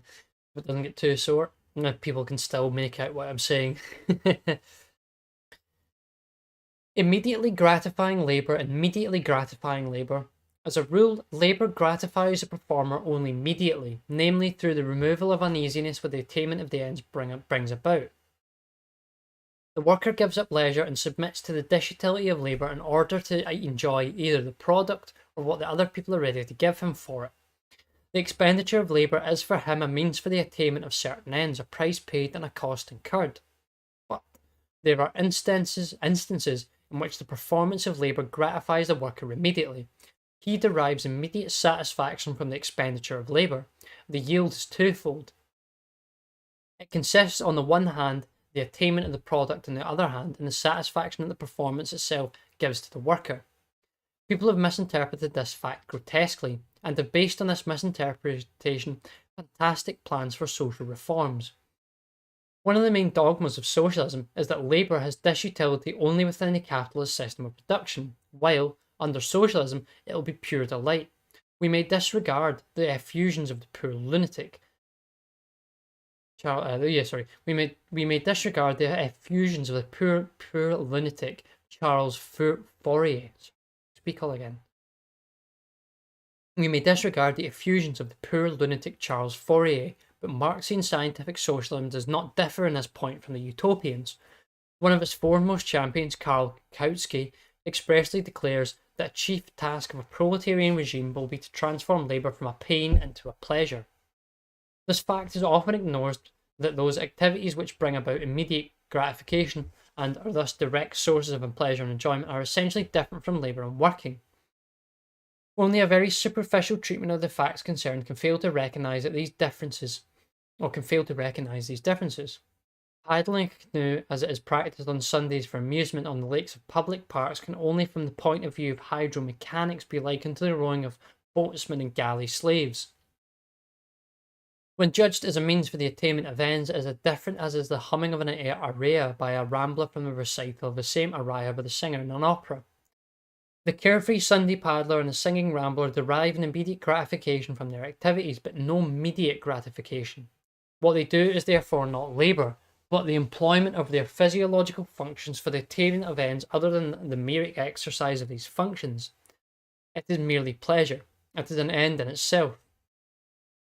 It is done for its own sake and does not render any further service. As it is not labour, it is not permissible to call it immediately gratifying labour. Sometimes a superficial observer may believe that labour performed by other people gives rise to immediate gratification because he himself would like to engage in a kind of play which apparently imitates the kind of labour concerned.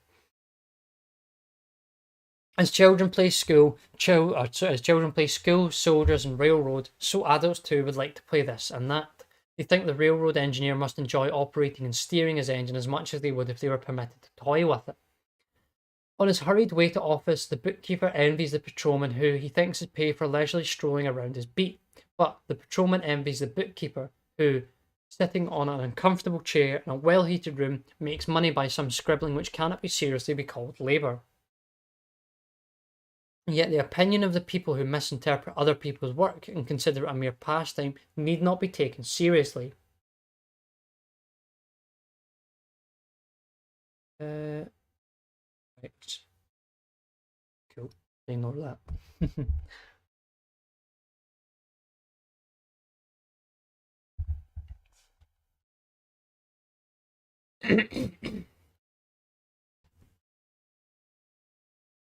There are, however, also instances of genuine, immediately gratifying labour.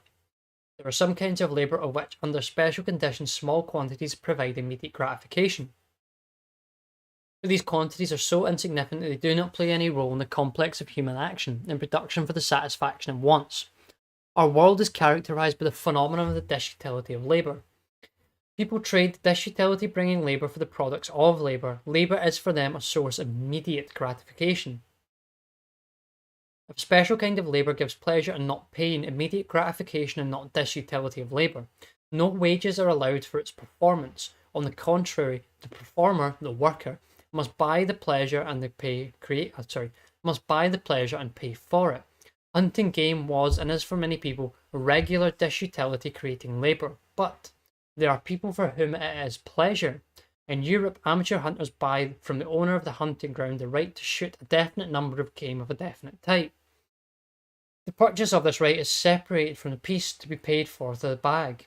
If the purchase of this right is separated from the piece to be paid for the bag, if the two purchases are linked together, the price by far exceeds the prices that can be obtained in the market for the bag. A chamois buck, still roaming on the precipitous rocks, has therefore a higher cash value than later when killed, brought down to the valley and ready for utilisation of the meat, the skin and the horns. Although strenuous climbing and some material must be expended for its killing, one could say that one of the services which a living buck is able to render is to provide the hunter with the pleasure of killing it. The creative genius. Far above the millions that come and pass away tower the pioneers, the men whose deeds and ideas cut out new paths for mankind. The pioneering genius to create is the essence of life. To live means for him to create. The activities of the prodigious men cannot be fully subsumed under the praxeological concept of labour. They are not labour because they are for the genius is not means but ends in themselves.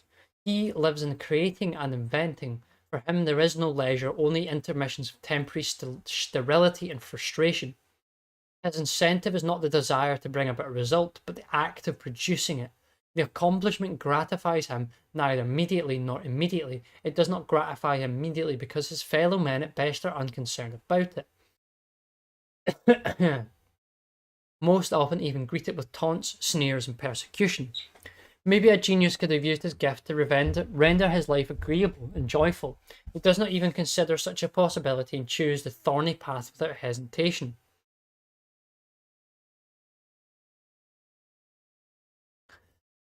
The genius wants to accomplish what he considers his mission, even if he knows that he moves towards his own disaster.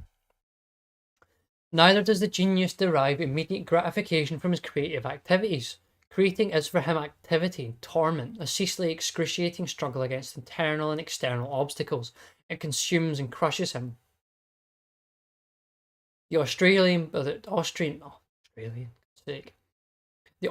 poet, the Grill Parser, had depicted this in a touching poem, Farewell to Gastine.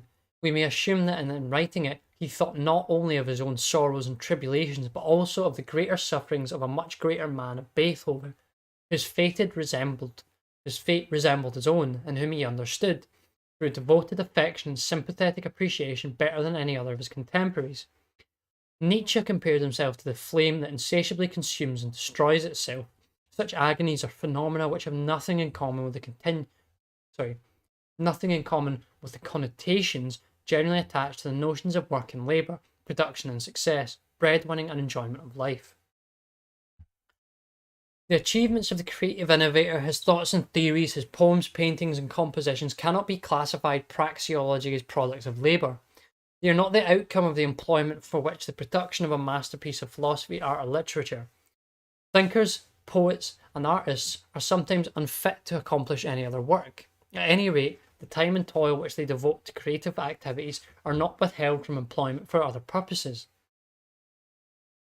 Conditions may sometimes doom to sterility a man who would have had the power to bring forth things unheard of. They may leave him no alternative other than to die from starvation or to use all his forces in the struggle for mere physical survival. But if the genius succeeds in achieving his goals, nobody but himself pays the costs incurred. Goethe was perhaps in some respects hampered by his function at the court of Weimar, but certainly he would not have accomplished more in his official duties as minister of state, theatre manager and administrator of mines if he had not written his plays, poems and novels. It is further impossible to substitute other people's work for that of the creators. If Dante and Beethoven had not existed, one would not have been in a position to produce the Divina Commedia or the Ninth Symphony by assigning other men to these tasks. Neither society nor single individuals can substantially further the genius in his work. The highest intensity of the demand and the most the highest intensity of the demand and the most peremptory order of the government are ineffectual. The genius does not deliver to order. Men cannot improve the natural and social conditions which bring about the creator and his creation. It is impossible to rear geniuses by eugenics. train them by schooling, or to organise their activities. But of course, one can organise in a society in which, in a way, but of course, one can organise in such a way, I can't read now. But of course, one can organise society in such a way that no room is left for pioneers in their path breaking. The creative accomplishment of the genius is an ultimate fact for praxeology. It comes to pass in history as a free gift of destiny. It is by no means a result of the production in the sense which economics uses the term. Number 4. Production. Action, if successful, attains the end sought. It produces the product. Production is not an act of creation. It does not bring about something that did not exist before. It is a transformation of given elements through arrangement and combination. The producer is not a creator. Man is creative only in thinking in the realm of imagination, and in the world of external phenomena he is only a transformer. All that he can accomplish is to combine the means available in such a way that according to the laws of nature the result aimed at is bound to emerge. It was once customary to distinguish between the production of tangible goods and the rendering of personal services. The carpenter who made tables and chairs was called productive, but this epithet was denied to the doctor, whose advice helped the ailing carpenter to recover his capacity to make tables and chairs. A differentiation was made between the doctor-carpenter nexus and the carpenter-tailor nexus. The doctor, it was asserted, does not himself produce. He makes a living from what other people produce. He is maintained by carpenters and tailors. At a still earlier date, the French physiocrats contended that all labour was sterile unless it extracted something from the soil. Only cultivation, fishing and hunting, and the working of mines and quarries were in their opinion productive. The processing industries did not add to the value of material employed anything more than the value of the things consumed by the workers. Present-day economists laugh at their predecessors for having made such untenable distinctions. However, they should rather cast the beam out of their own eyes. The way in which many contemporary writers deal with various problems, for instance, advertising and marketing, is manifestly a relapse into the crude errors which should have disappeared long ago. Another widely held opinion finds a difference between the employment of labour and that of material factors of production. Nature, it is asserted, dispenses its gifts gratuitously, but labour must be paid for by submitting to its disutility. In toiling and overcoming the disutility of labour, man adds something to the universe that did not exist before. In this sense, labour is creative. This too is erroneous. Man's capacity to work is given in the universe as are the original inherent capacities of land and the animal substances. Nor does the fact that a part of the potentiality of labour can remain unused differentiate it from the non-human factors of production. These too can remain unused. The readiness of individuals to overcome the disutility of labour is the outcome of the fact that they prefer the produce of labour to the satisfaction derived from more leisure. Only the human mind that directs action and production is creative. The human mind too appertains to the universe and to nature. It is a part of the given and existing world. To call the mind creative is not to indulge in any metaphysical speculations. We call it creative because we are at a loss to trace the changes brought about by human action further back to the point at which we are faced with the intervention of reason directing human activities. Production is not something physical, natural, and external. It is a spiritual and intellectual phenomenon. Its essential requisites are not human labour and external natural forces and things, but the decision of the mind to use these factors as means for the attainment of ends. What produces the product is not toil and trouble in themselves, but the fact that the toilers are guided by reason. The human mind alone has the power to remove uneasiness. The materialist metaphysics of the Marxians misconstrue these things entirely. The productive forces are not material. Production is a spiritual, intellectual, and ideological phenomenon. It is the method that man, directed by reason, employs for the best possible removal of uneasiness. What distinguishes our conditions from those of our ancestors who lived 1,000 or 20,000 years ago is not something material, but something spiritual. The material changes are the outcome of the spiritual changes. Production is alteration of the given according to the designs of reason. These designs, the recipes, the formulas, the ideologies are the primary thing. They transform the original factors, both human and non-human, into means. Man produces by dint of his reason, he chooses ends and employs means for their attainment. The popular saying according to which economics deals with the material conditions of human life is entirely mistaken. Human action is a manifestation of the mind. In this sense, praxeology can be called a moral science, Geistwissenschaft. Of course, we do not know what mind is, just as we do not know what motion, life, electricity are. Mind is simply the word to signify the unknown factor that has enabled men to achieve all that they have accomplished. The theories and the poems, the cathedrals and the symphonies, the motor cars and the airplanes. Oh.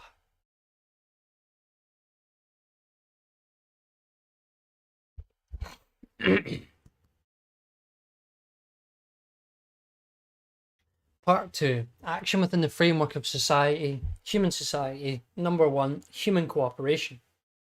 Society is concerted action, cooperation. Society is the outcome of conscious and purposeful behaviour.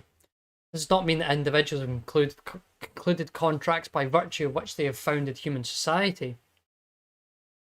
The actions which have brought about social cooperation and daily bring about anew do not aim at anything else than cooperation and coadjuvancy with others for the attainment of definite singular ends.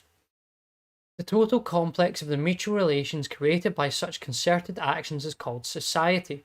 It substitutes collaboration for the, at least conceivable, isolated life of individuals. Society is division of labour and combination of labour. And his capacity as an acting animal, man becomes a social animal.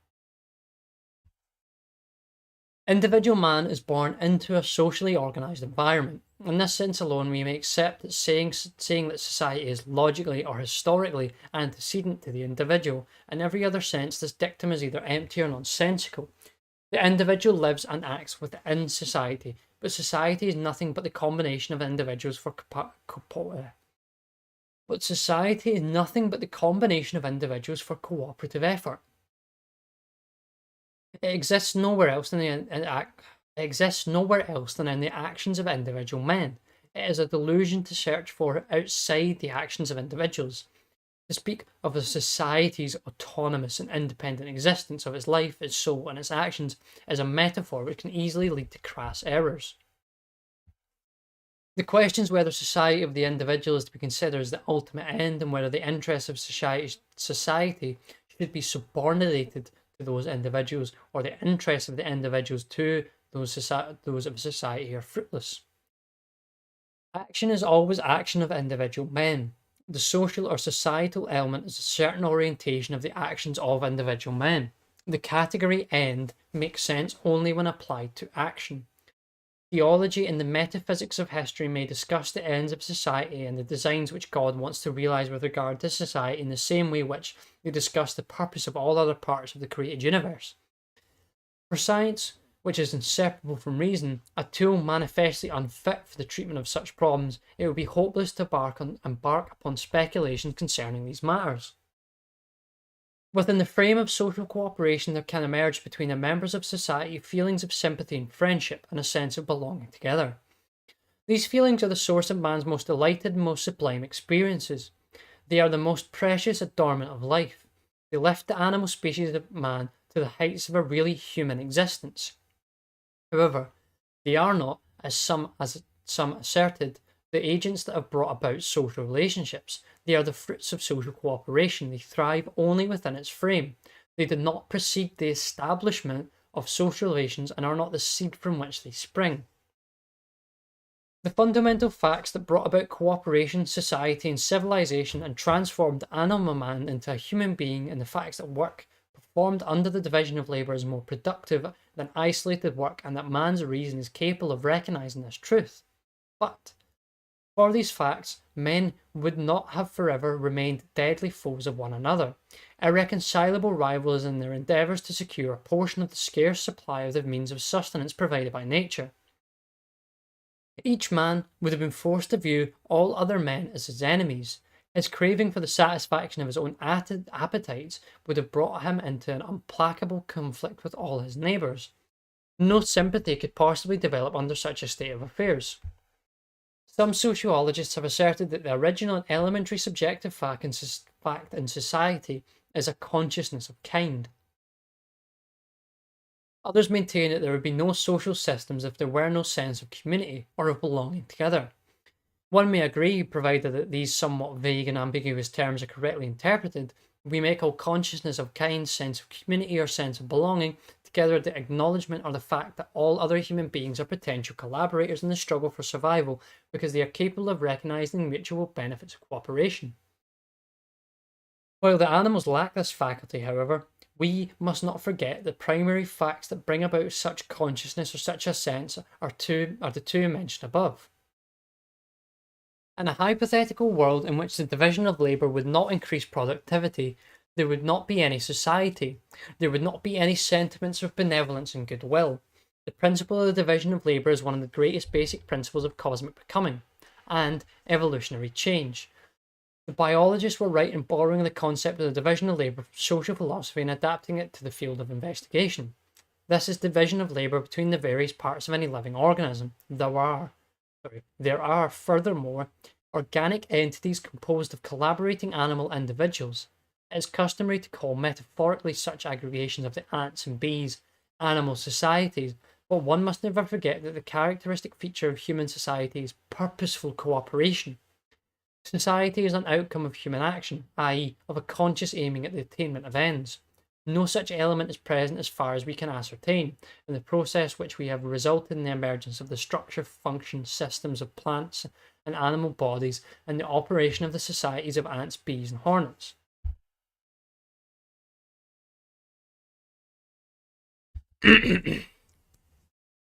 Human society is an intellectual and spiritual phenomenon. It is the outcome of a purposeful utilization of a universal law determining cosmic becoming, vis-a-vis the higher productivity of the division of labour. As with every instance, the recognition of the laws of nature is put into the service of man's effort to improve his conditions. Number 2. A critique of the holistic and metaphysical views of society.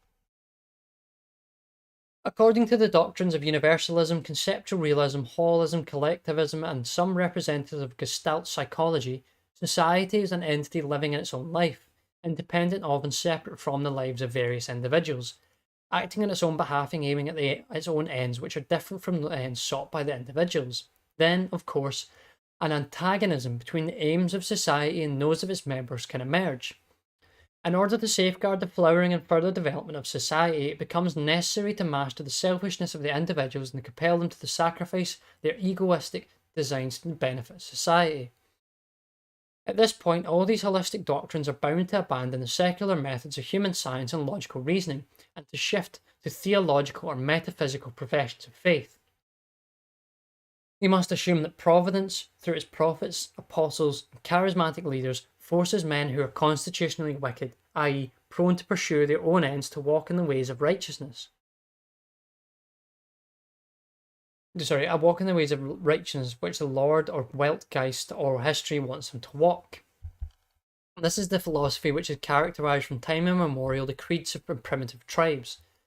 It has been an element in all religious teachings. Man is bound to comply with a law issued by a superhuman power and to obey the authorities which this power has entrusted them with enforcement of law.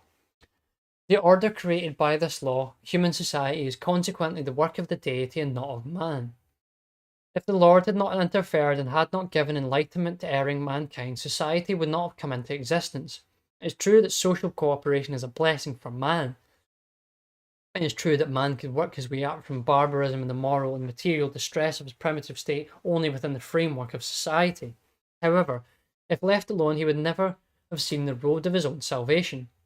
For adjustment to the requirements of social cooperation and the subordination to the precepts of the moral law put heavy restraints upon him. From the point of view of his wretched intellect, he would deem the abandonment of some expected advantage an evil and a privation.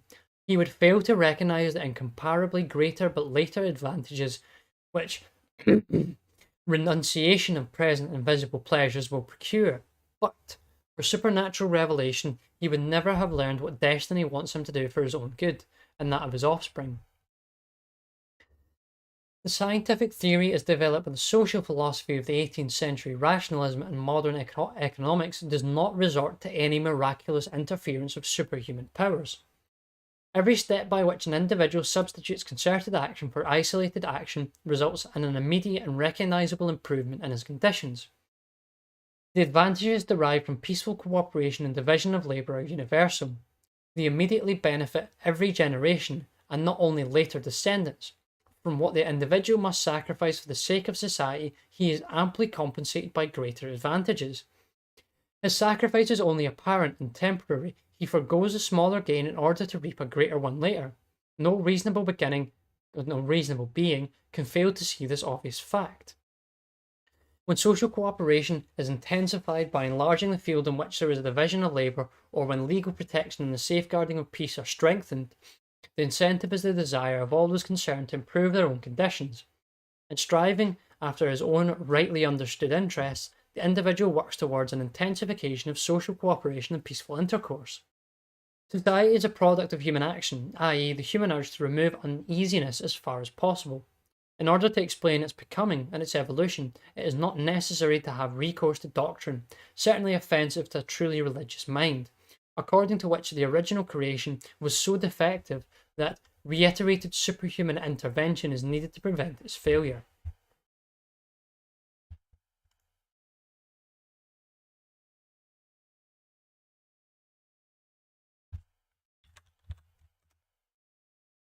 Right.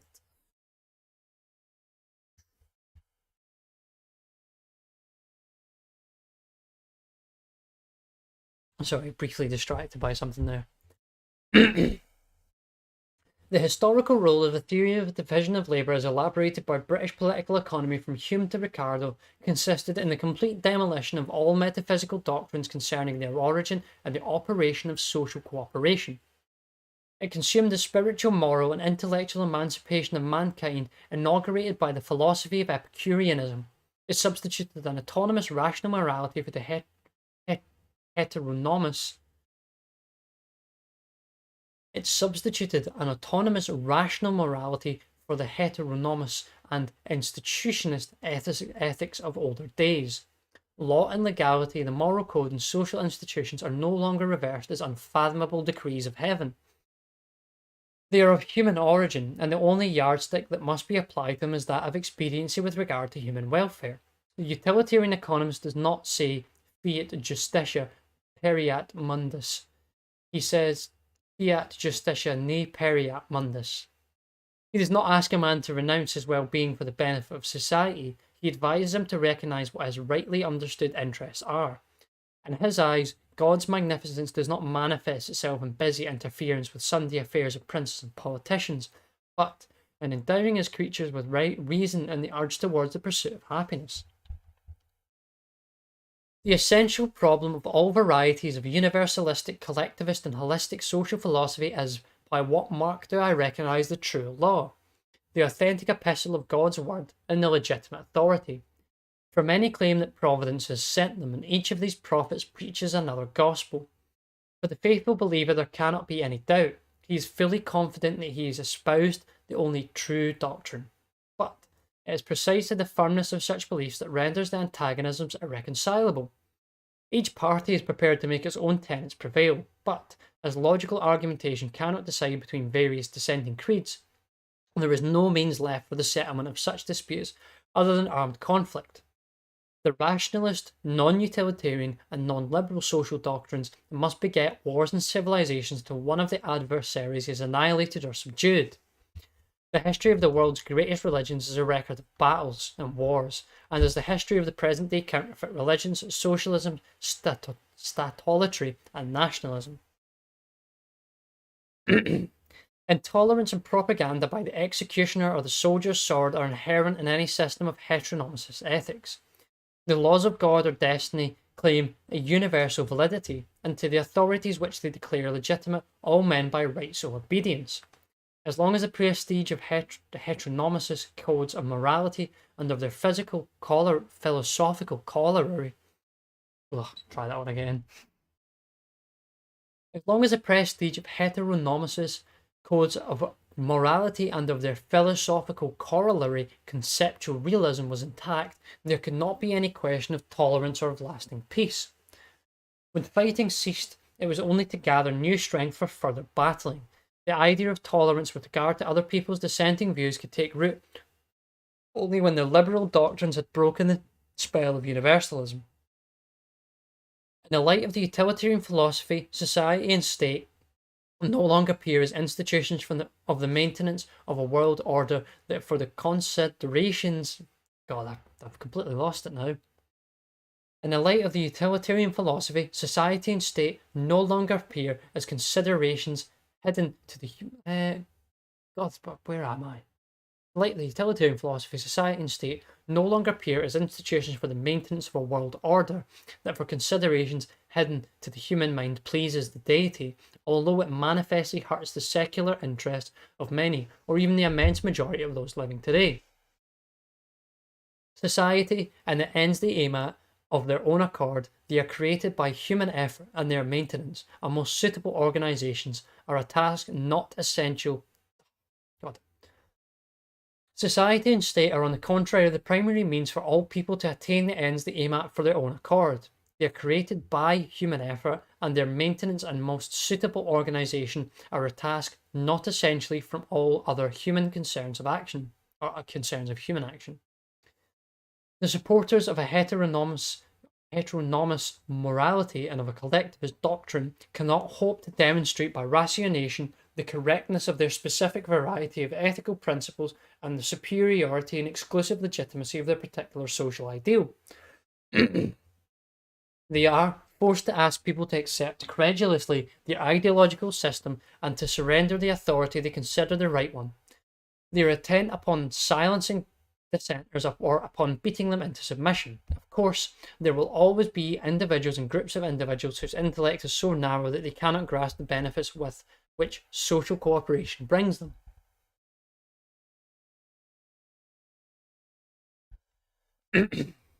There are others whose moral strength and willpower are so weak that they cannot resist the temptation to strive for an ephemeral advantage by actions detrimental to the smooth function of the social system. For the adjustments of the individual to the requirements of social cooperation demands sacrifices. These are, it is true, only temporary and apparent sacrifices, as they are more than compensated for by the incomparably greater advantages which living within society provides. However, at the instant, in the very act of renouncing an unexpected enjoyment, they are painful, and it is not for everybody to realise their later benefits and to behave accordingly. Anarchism believes that education could make all people comprehend what their own interests require them to do. Rightly instructed, they would, of their own accord, always comply with the rules of conduct indispensable for the preservation of society. The anarchists contend that a social order in which nobody enjoys privileges at the expense of his fellow citizens could exist without any compulsion and coercion for the prevention of action detrimental to society. Such an ideal society could do without state and government, i.e., without a police force, the social apparatus of coercion and compulsion. The anarchists overlook the undeniable fact that some people are either too narrow-minded or too weak to adjust themselves spontaneously to the conditions of social life. Even if we admit that every sane adult is endowed with the faculty of realising the good of social cooperation and of acting accordingly, there still remains a problem of the infants, the aged and the insane. We may agree that he who acts antisocially should be considered mentally sick and in need of care, but as long as not all are cured, and as long as there are infants and senile, some provision must be taken lest they jeopardise society. An anarchistic society would be exposed to the mercy of every individual. Society cannot exist if the majority is not ready to hinder by the application of threat or violent action minorities from destroying the social order. This power is vested in the state or government. State or government is a social apparatus of compulsion and coercion. It has the monopoly of violent action. No individual is free to use violence or the threat of violence if the government has not accorded this right to him. The state is essentially an institution for the preservation of peaceful interhuman relations. However, for the preservation of peace, it must be prepared to crush the onslaughts of peace breakers. Liberal social doctrine based on the teachings of utilitarian ethics and economics sees the problem of the relation between the government and those ruled from a different angle than universalism and collectivism. Liberalism realises that the rulers, who are always a minority, cannot lastingly remain in office if not supported by the consent of the majority of those ruled. Whatever the system of government may be, the foundation upon which it is built and rests is always the opinion of those ruled to obey and to be loyal to this government better serves their own interests than insurrection and the establishment of another regime. The majority has the power to do away with an unpopular government and uses this power whenever it does or whenever it becomes convinced that its own welfare requires it. In the long run, there is no such thing as an unpopular government. Civil war and revolution are the means by which discontented majorities overthrow rulers and the methods of government which do not suit them. For the sake of democratic peace, or domestic peace, should I say, liberalism aims at democratic government. Democracy is therefore not a revolutionary institution. On the contrary, it is the very means of preventing revolutions and civil wars. It provides a method for the peaceful adjustment of government to the will of the majority. When the men in office and their policies no longer please the majority of the nation, they will, in the next election, be eliminated and replaced by other men espousing different policies. The principle of majority rule or government by the people as recommended by liberalism does not aim at the supremacy of the average or common man. It certainly does not mean, as some critics assert, the advocacy of the rule of the mean or the low-bred or the domestic barbarians. The liberals too believe that a nation should be ruled by the best fitted for this task, but they believe that a man's ability to rule proves itself better by convincing his fellow citizens than by using force upon them. There is, of course, no guarantee that voters will entrust office to the most competent candidate, but no other system could offer such a guarantee.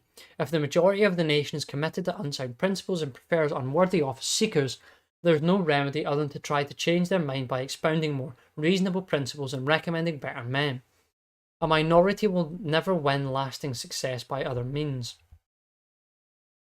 Universalism and collectivism cannot accept as democratic solution of the problem of government. In their opinion, the individual in complying with the ethical code does not directly further his earthly concerns, but, on the contrary, further goes the attainment of his own ends for the benefit of the designs of a deity of the collective whole. Moreover, reason alone is not capable of conceiving the supremacy of the absolute values and the unconditional validity of the sacred law, and of interpreting correctly the canons and commandments. Hence, it is in their eyes a hopeless task to try to convince the majority through persuasion and to lead them to righteousness by amicable admonition. Those blessed by heavenly inspiration to whom their charisma has conveyed illumination have the duty to propagate the gospel to the docile and to resort to violence against the intractable. The charismatic leader is the deity's vicar, the mandatory of the collective whole, the tool of history. He is infallible and always right. His orders are the supreme norm. Universalism and collectivism are by necessity systems of theocratic government. The common characteristic of all their varieties is that they postulate the existence of a superhuman entity which the individuals are bound to obey. What differentiates them from one another is the law appellation they give to this entity and the content of the laws they proclaim in its name. The dictatorial rule of a minority cannot find any legitimation other than the appeal to an alleged mandate obtained from a superhuman absolute authority. It does not matter whether the absolute ruler bases his claims on the divine rights of anointed kings or on the historical mission of the vanguard of the proletariat, or whether the supreme being is called Geist, Hegel, or humanity in Auguste Comte.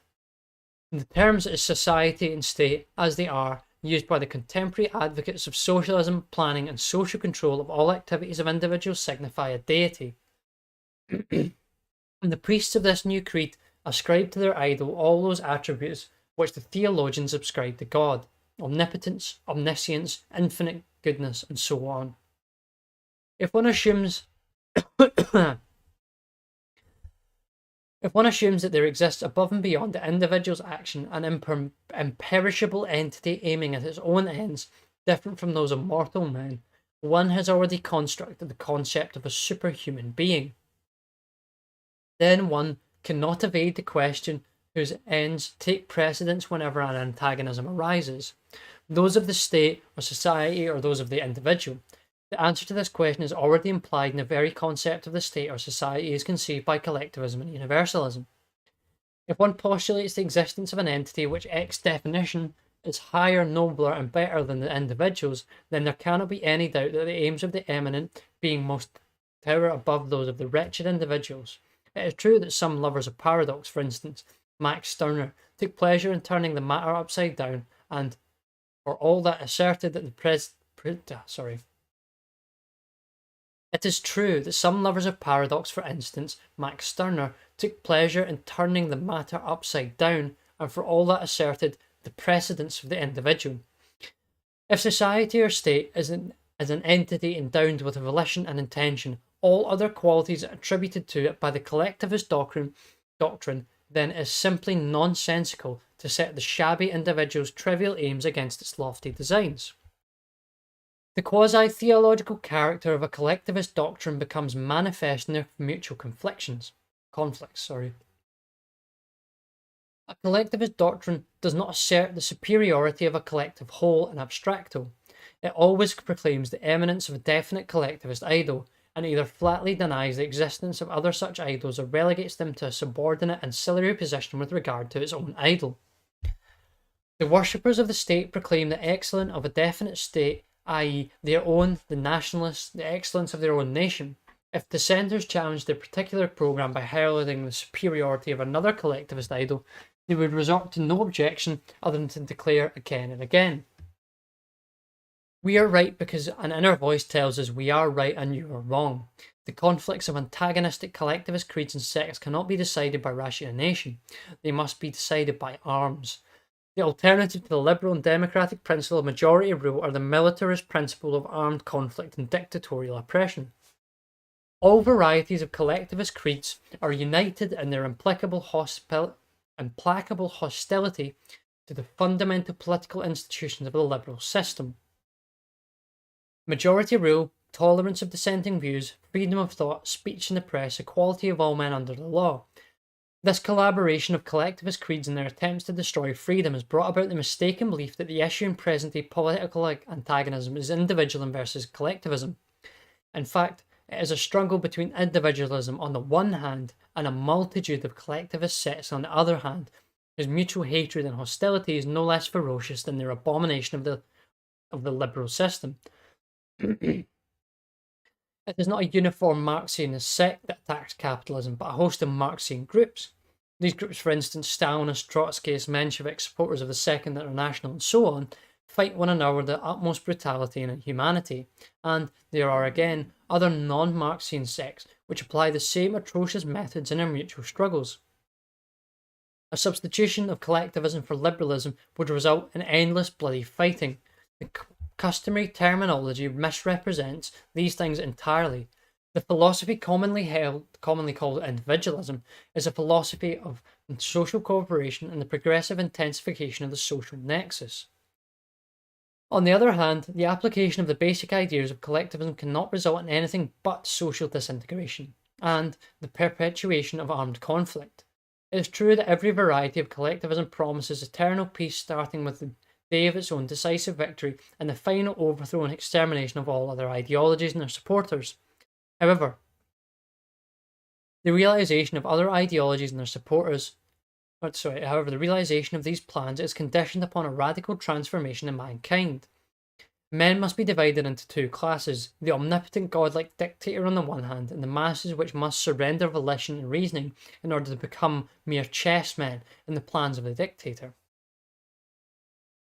The masses must be dehumanized in order to make one man their godlike master, thinking and acting the foremost characteristics of man as man. Would become the privilege of one man only. There is no need to point out that such designs are unrealizable. The chiliastic empires of dictators are doomed to failure. They have never lasted longer than a few years. We have just witnessed the breakdown of several of such millennial orders. Those remaining will hardly fare better. The modern revival of the idea of collectivism, the main cause of all the agonies and disasters of our day, has succeeded so thoroughly that it has brought into oblivion the essential ideas of liberal social philosophy. Today, even many of those favouring democratic institutions ignore these ideas. The arguments they bring forward for the justification of freedom and democracy are tainted with collectivist errors. Their doctrines are rather a distortion than an endorsement of true liberalism. In their eyes, majorities are always right simply because they have the power to crush any opposition. Majority rule is the dictatorial rule of the most numerous party, and the ruling majority is not bound to restrain itself in the exercise of its power and its conduct of political affairs. As soon as a faction has succeeded in the winning with the support of the majority of citizens and thereby attained control of the government machine, it is free to deny the minority all those possible democratic rights by means of which it itself has previously carried on its own struggle for supremacy. The pseudo-liberalism is, of course, the very antithesis of the good of the liberal doctrine. The liberals do not maintain the majorities are godlike and infallible. They do not contend that the merits for the common will. They do not contend that the mere fact that a policy is advocated by the many is a proof of its merits for the common weal. They do not recommend the dictatorship of the majority and the violent oppression of dissenting minorities. Liberalism aims at a political constitution which safeguards smooth working of social cooperation and the progressive intensification of mutual social relations. Its main objective is the avoidance of violent conflicts, of wars and revolutions that must disintegrate the social collaboration of men and throw people back into the primitive conditions of barbarism, where all tribes and political bodies endlessly fought one another. Because the division of labour requires undisturbed peace, liberalism aims at the establishment of a system of government that is likely to preserve peace, vis-a-vis democracy. I think I'm going to call it there for today and come back to this subheading on Monday when I shall continue these streams. Because as people can probably tell, my voice is now gubbed. No further donations, it seems, since earlier on in the stream.